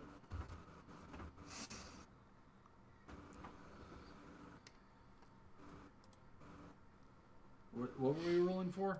You can roll a perception or Investigation. investigation. Your What's your choice. perception and investigation bonus? Plus 4. Okay, 21. Cool.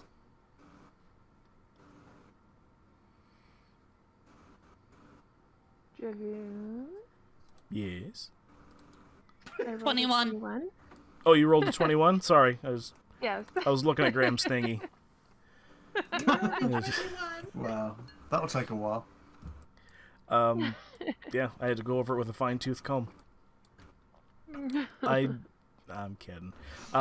You see around here the dining hall of the kobolds that once occupied this this castle a very short time ago until they were all blasted into little fiery ash piles. On the table you see some freshly prepared different foods, different small meats, little tiny little chicken wings looking items. They look like chicken wings, just like the little drumlets. They're a lot smaller than you normally would get in a tavern. Over by the little cauldron that's bubbly, you see a bit of stew, but the stew is kind of weird looking. It's got some floaty bits hanging around inside of it. What looks to be wings, a couple of little dainty little dress pieces, and a bunch of fairy heads. Oh. No, thank I'm you. gonna weep So- for my fallen ancestors. You found what happened to all the fairies. Wink, wink, nudge, nudge. Yeah. Yeah. I don't love it. Yeah, not a fan.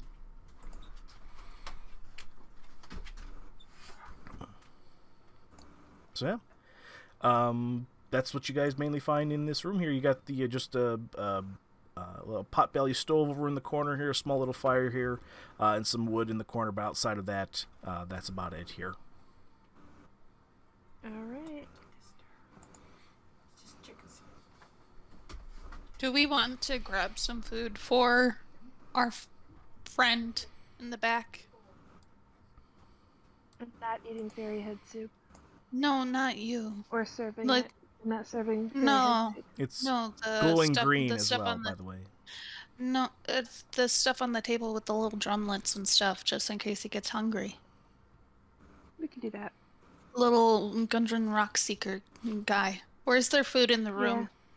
Yeah, there's other fresh fruits and stuff like that in the room as well. I mean in his room.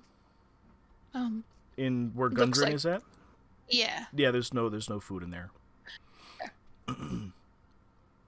So I'm going to grab some and take him. Okay. One moment. Proverbially, just going to grab a couple plates because it's small portions and take it back. Because they're tiny Two. fairies. Yeah. No, not the fairies. What do you Well, think? I What do you mean, think they the are the drumsticks were fairies. made out of? Yeah, It's gonna. but it's nobody he made that needs connection? something. Okay. No. I thought that they were just in the soup. The fairy heads and like wings were strewn about. Okay, so never mind. I'm not bringing him the fairies. You can. I'll bring him the fruit. It's not like I'll bring him he's gonna know. fruit. Okay. Yeah, I'll bring Sounds him good to me. fruit. Okay. He greedily eats the fruit. He looks a little malnourished, and he greedily eats up the fruit that you give him, and he thanks you graciously. Okay. I would give him more pork, but I gave him my last piece previously. I'm running low on salted pork, guys. Oh no. Oh no. I need a bag of holding for meat. That sounded bad. Yeah, you do. And I'll go back. Super speed. There. All right, are we ready to leave? Yep. I'm ready. Everybody's ready to go? Yes. All right. Let me know where you're going. Outside. To the stone where we came in. That's where I'm going. Yep, I'm with you.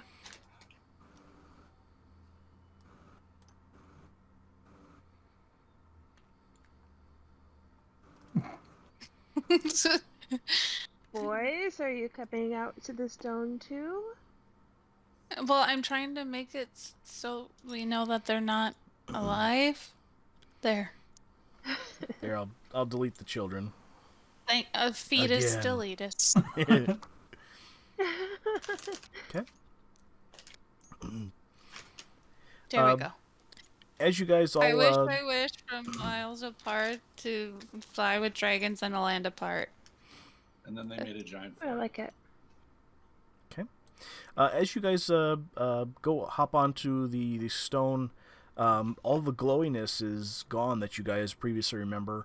And no. The stone platform is all chipped and very crispy, and it's all broken up.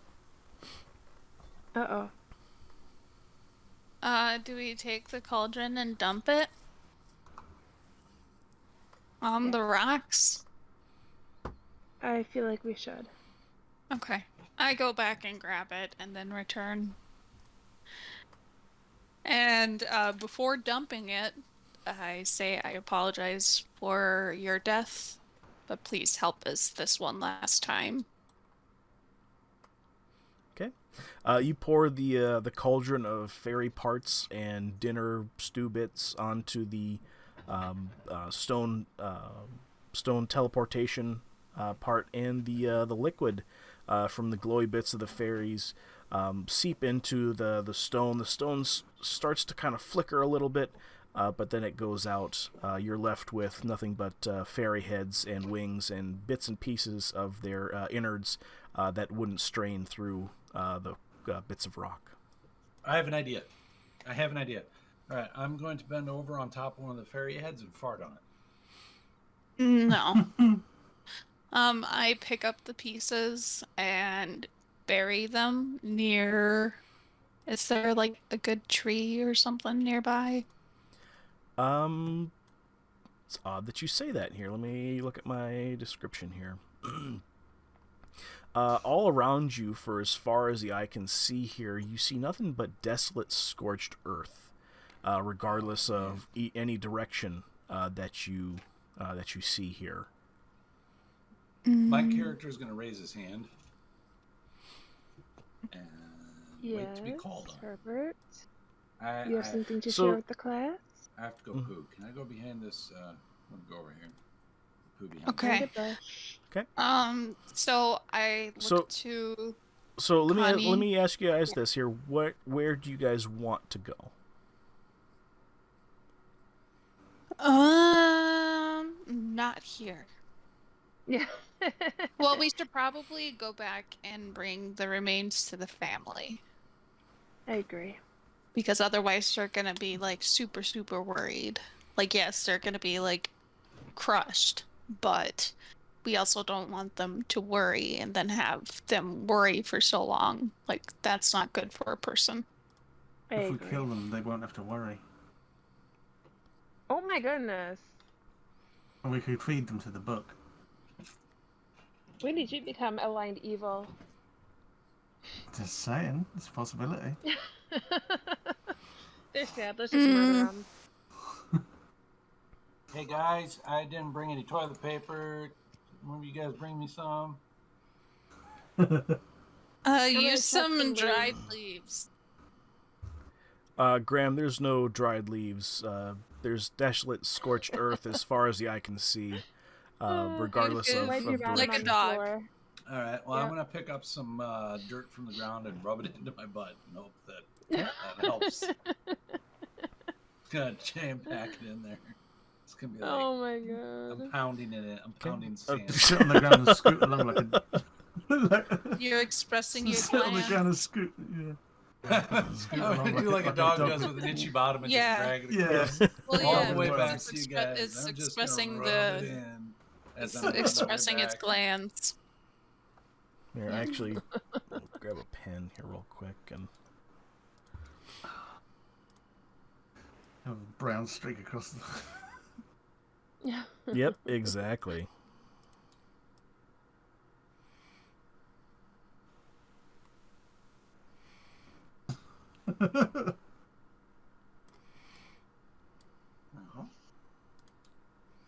We'll be there now, if we ever return.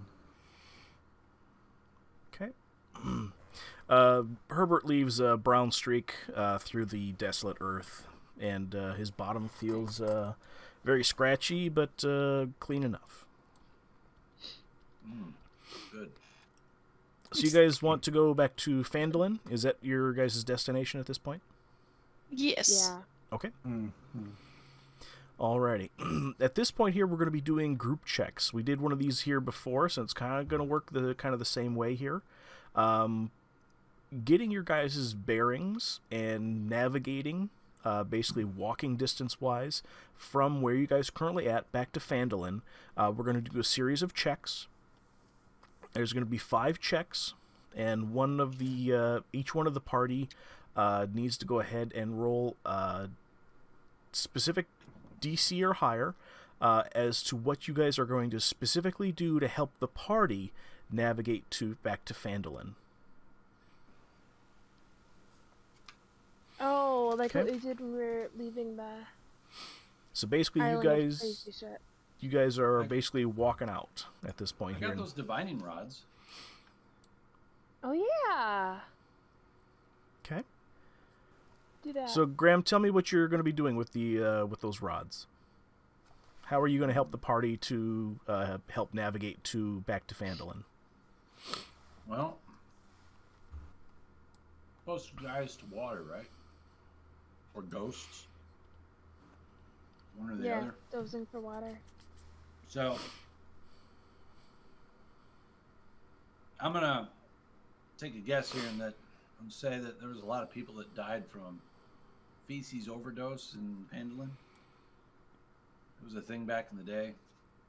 People Cholera? They ingested too many feces. And they died. And feces are little rats. So, they ingested too many rats, which then went into their bellies, and then it backed up their system so much they couldn't poop. So then they wound up eating their own poo because it kept backing up. So where do these dowsing rods come into play here, Graham? Because I think that's enough time in the Joe Biden corner for now. But how is that helping the party? I don't think it is. I'm going to... A for effort. Great story, though. Yeah. A for effort. Z for execution. Since these things help you find ghosts, we're going to look for the poo ghosts. What the hell?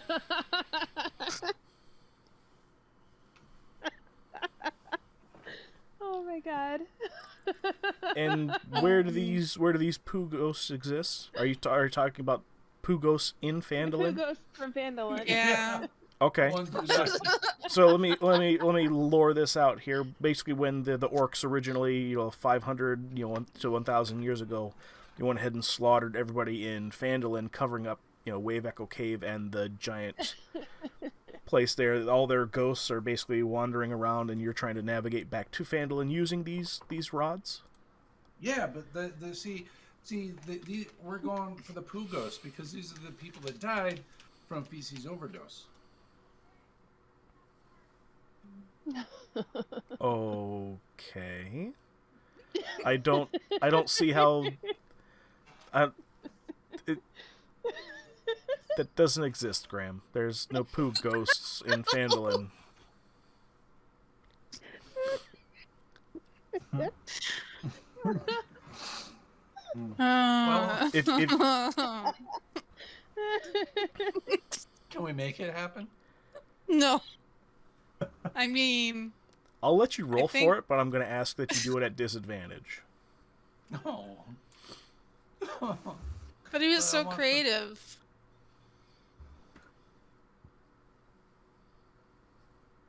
Oh, why is it working then? It doesn't work. Ooh. Because programming. Oh. 31. Yeah, you gotta take the first two. At disadvantage is 5. Okay. So at a 5, okay. No. Okay, 5 would be a failure. Okay. Calypso, Yeah. how are you specifically helping the party navigate back to Phandalin? Pugos.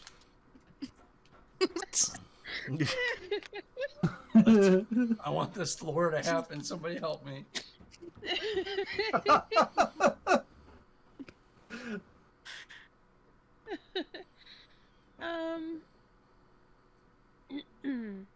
I don't know. Skip me and come back to me. Okay. I'm still working on that. Could you potentially use some of your ancestry? For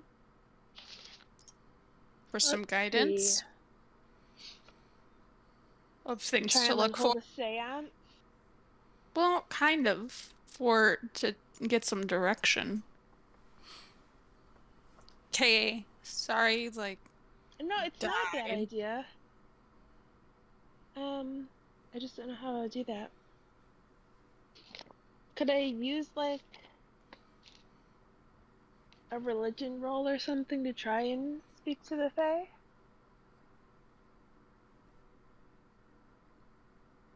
Yeah, I guess you could definitely try to go ahead and speak to him.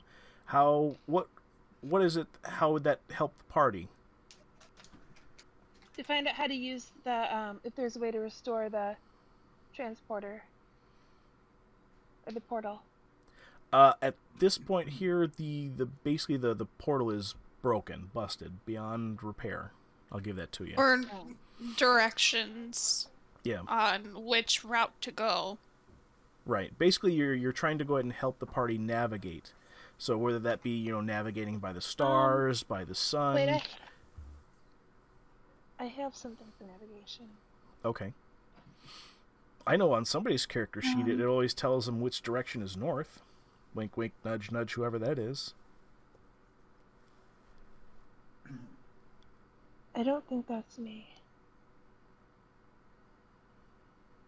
I have an excellent memory for maps and geography.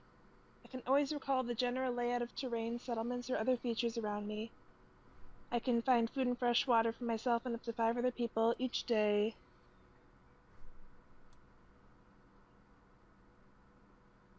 Okay, so you're familiar with geography and maps and stuff like that, right? Yeah, I have a natural proficiency for maps. Okay. But in real life, she doesn't know where north is. Yeah, not at all. Oh my goodness. But in-game, I have an excellent instinct. So one can say that, going off of memory and going off of maps, you kind of have a general direction as to where Phandalin is versus Cragmaw Castle on a map? Yes.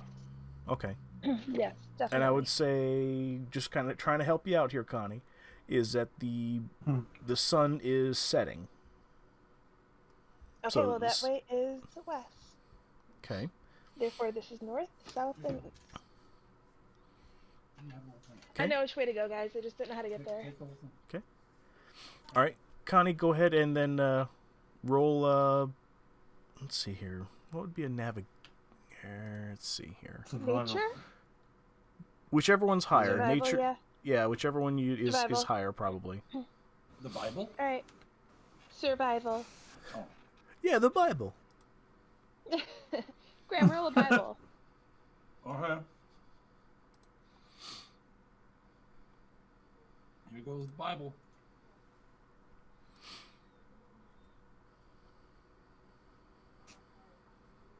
I guess it doesn't work. It's not real. Yeah, it stopped All right, working. there we go. Should I maybe just bring a new asset into the map of the roller things? Ass? Yeah, bring a new ass. See if that helps.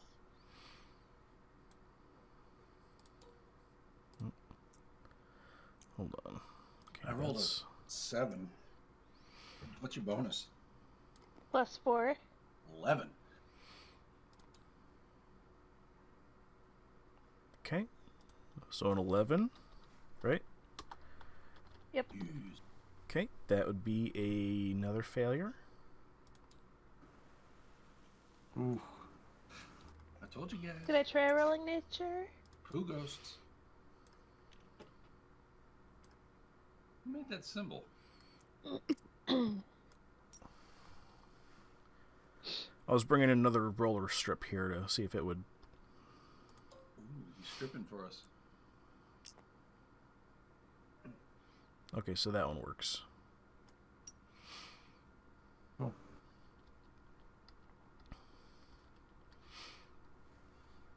We should have a dice tray and a roller strip put near wherever our focus is so that we don't have to keep running back across the table. Yeah, right.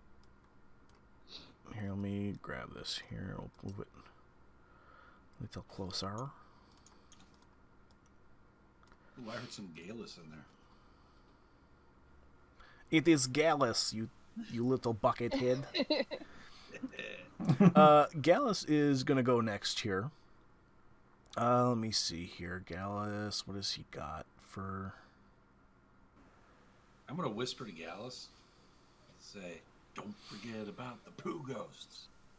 Oh, yes, the Pugos. Yeah, I don't know how that is relevant, but okay. Okay. If you get close enough to my pants, you'll find out. Okay.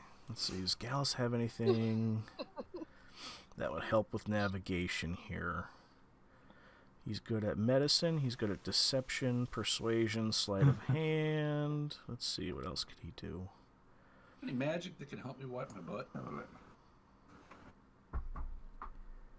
Is that positive or negative 6? Wait, Positive 6 on deception. That's not going to do much. Yeah, he's got a positive 6 to deception and He persuasion. can deceive us into thinking that we're going the right way. Well, he could, but that wouldn't really help us. We could...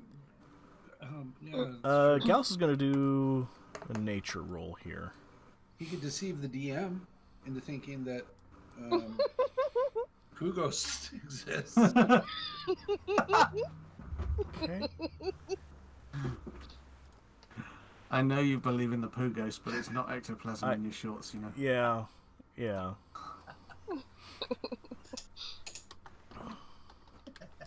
Okay. Gallus rolled a 16, which is a success on his nature. Gallus is goodness gracious. There's no fucking such thing, but we can work out lore later. Gallus is going to go ahead and take note of all the sides of the castle and get kind of a general bearing to see like scorched where there was once scorched moss on the outside of Cragmaw Castle. He knows from his background that that moss would generally grow on the southern side of things, if memory serves correctly.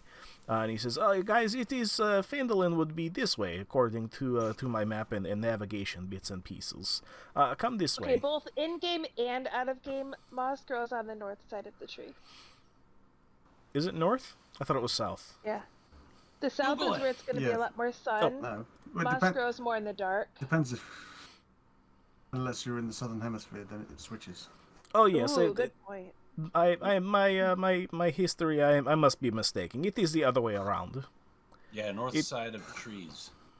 So Gallus basically points to the correct south direction to have you guys start heading in, walking in that direction. That's where the poo ghosts went. That way. Graham, if you really want to try, do you want to try to hold the seance with the poo ghosts? Yes. I think we could learn a lot from them. Okay, you do that. Okay. Astrid, what are you going to do to specifically help the party? So I am going to. I'm trying to think if I would have had. An uncle. I do have an uncle. Thank you. Would there have been any maps at the castle for directions?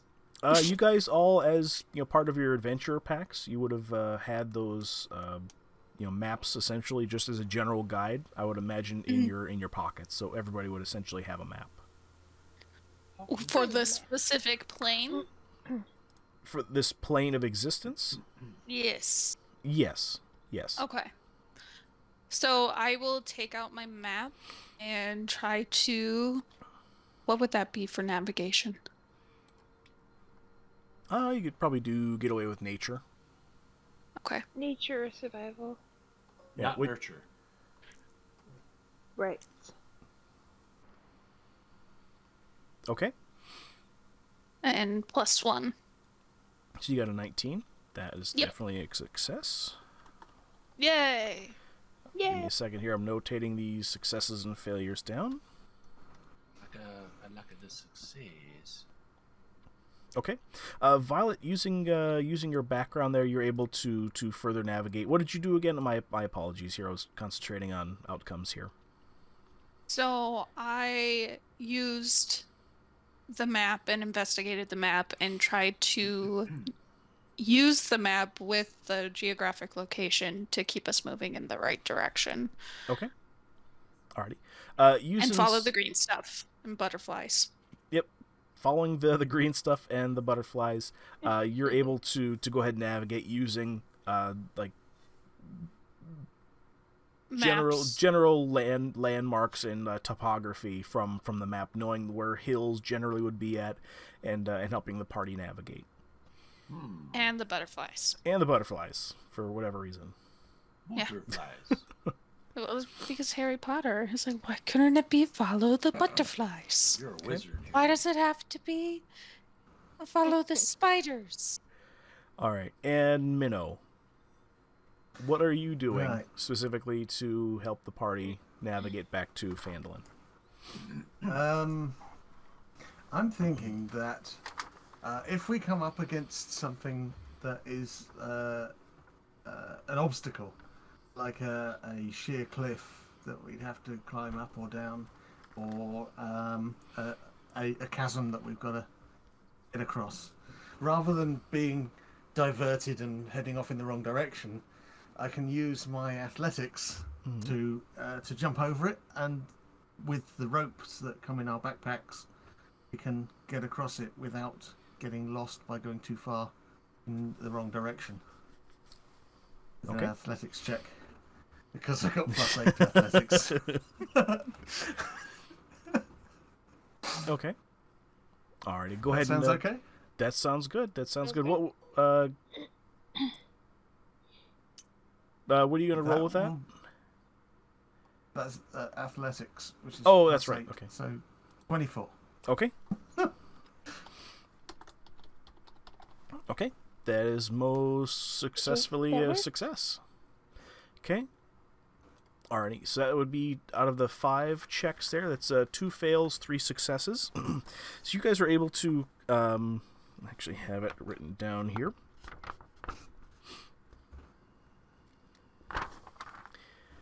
What do you got here, Graham? What are you doing? Alrighty.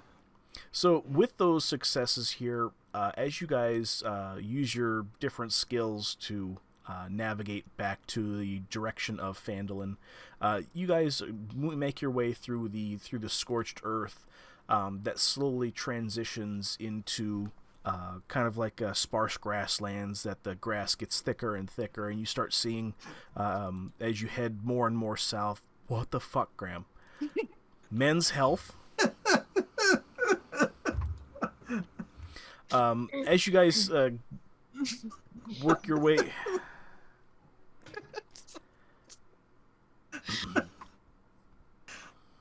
You got any more for us, sir?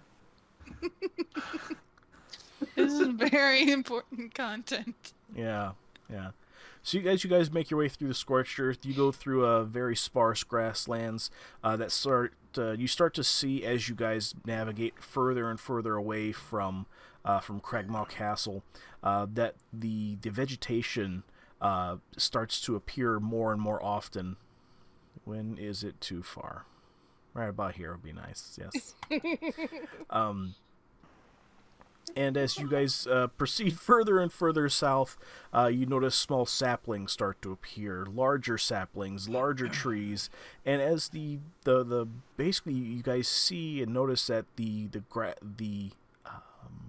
forest seems to be alive again at some point here, and the forest gets thicker and thicker to the point to where you guys are able to use your navigational skills to navigate through the darkness of the thick forest. The forest almost seems alive and is moving, and you can, as you've been walking, it almost looks as if the grass was growing back a lot faster, as if it was somehow connected to the Fae. And you guys are making your way further and further through the forest, and it seems like you guys are little bit lost, but you seem to be able to make it through. 5 followers. Primes and followers on cut.ly/CPW60. I just have to go into my mod view, but I'm taking care of it. Okay, thank you, Violet. You guys get lost a couple of times here and there, and as you guys slowly make your way through, it takes you about a day or two to go ahead and go forward and backwards and go side to side. And you guys start to notice that you guys I could have swore I've seen that thicket of bushes in that shape, and you guys eventually find your way out into the edge of Phandalin. Okay, so bear with me here. We'll change it over. Not my saved objects. Games. They're banned. Yay! Thank you, Violet.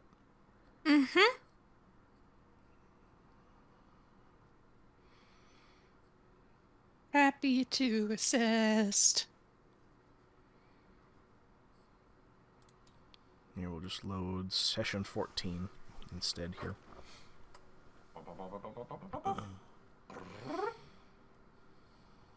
See those little dots? Those are the poo ghosts.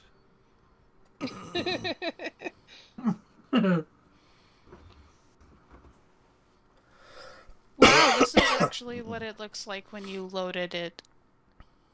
Yeah. And didn't have a computer. That was a piece of crap. That's right. This is the first time she's loaded in on a map like that. Wow. Special. Hey guys. We kind of have your kids' remains. Now, hold on. As you guys make your way into the edge of Phandalin here, we're just going to be playing the edge of the mine here. As you guys emerge from the forest, Phandalin has taken on a different shape. From where'd you find that? It's a giant chest. Oh, it's never mind. Fandolin is. Who doesn't want that? Fandolin has taken on a little bit different shape, and it looks like it's more of a bustling city center at this point here. You guys see buildings that have had, additions or second or third floors added on to them. You guys start to see the Thunderforce Guild is actually fully built and has a couple of additions added on to it. The town is actually, from the slowness and kind of the rough and tumble town that it was, it's actually quite built up, and it looks way more established now, for some reason. The town is alive with city activity.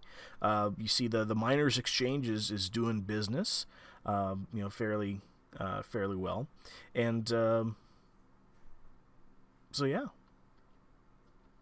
I'm going to use thermalturgy. Thaumaturgy? Dermatology. Yeah, that one. Thaumaturgy. Dermatology. Because I've got this sensation deep down inside. I know what happened. And this is... So we're going to use that.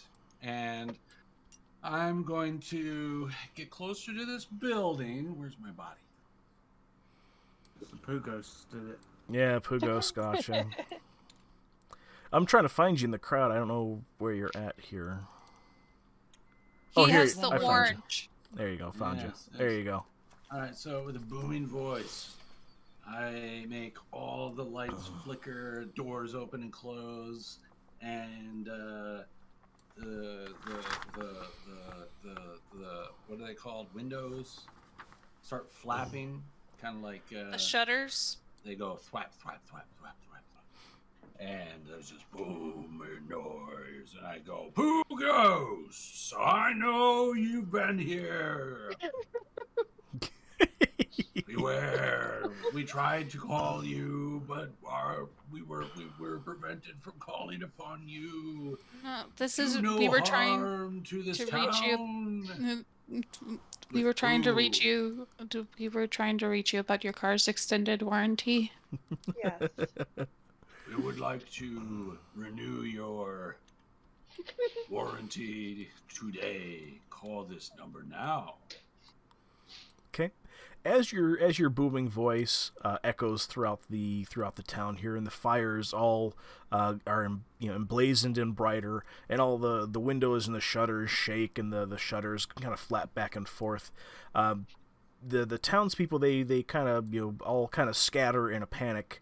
At which point here you're greeted by a whole bunch of middle-aged individuals here that all just come tumbling out, not tumbling, but all come running as if there was a fire or an emergency coming out of the Thunderforce Guild. You would imagine that these individuals here are in their mid to late 20s, all with pristinely made armor and different spears and different types of swords and stuff like that. And they say, "Halt! Who is there? By the authority of the Thunderforce Guild, what are your intentions here?" Pooh Ghosts. Pooh Ghosts, they don't exist in this land. They've been long run off. So they did exist. It's canon now. And as this they it's did established in lore now. They did exist at one point. The DM may have fouled up there for just a quick second and helped to come up with something. But we came up with a potion long ago that fixed them and got rid of them. We'll have to work that out later. And as this is going on, one of the individuals that has this angry face on them, basically as a sign of aggression, their face kind of realizes, and comes out of it and almost goes into like a shocked look. Their eyes are agape, their mouth kind of falls to the floor, essentially, and one of them says, "Minnow? Did we travel through time? Minnow, is that you? We did. Calypso? Leroy? It's us. Where have you guys been?"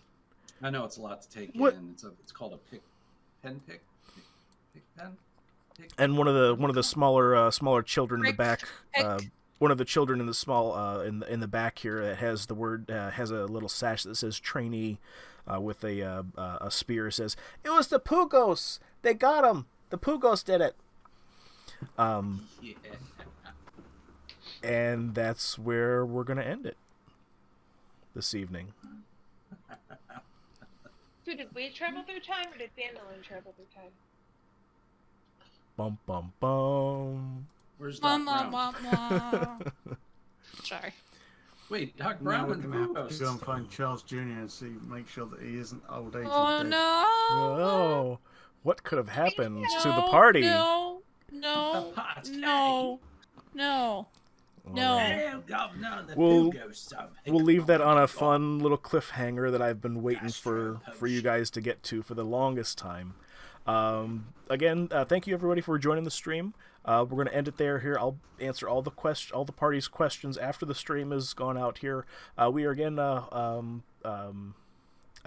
hosted, sponsored by Love by Stella. And we're going to play you guys out here to the Love by Stella advertisement. Please, dear Lord, go over to her Facebook page and order something. She just made a butt for Taco that has a pink little butthole and a weird looking thong that goes along with it. So head on over to her Facebook page and buy something. She's out of things to do right now, and she's just going shopping for some more yarn. So we'll see you guys next time, and bye everybody. Bye. Sponsor of this episode is Love by Stella.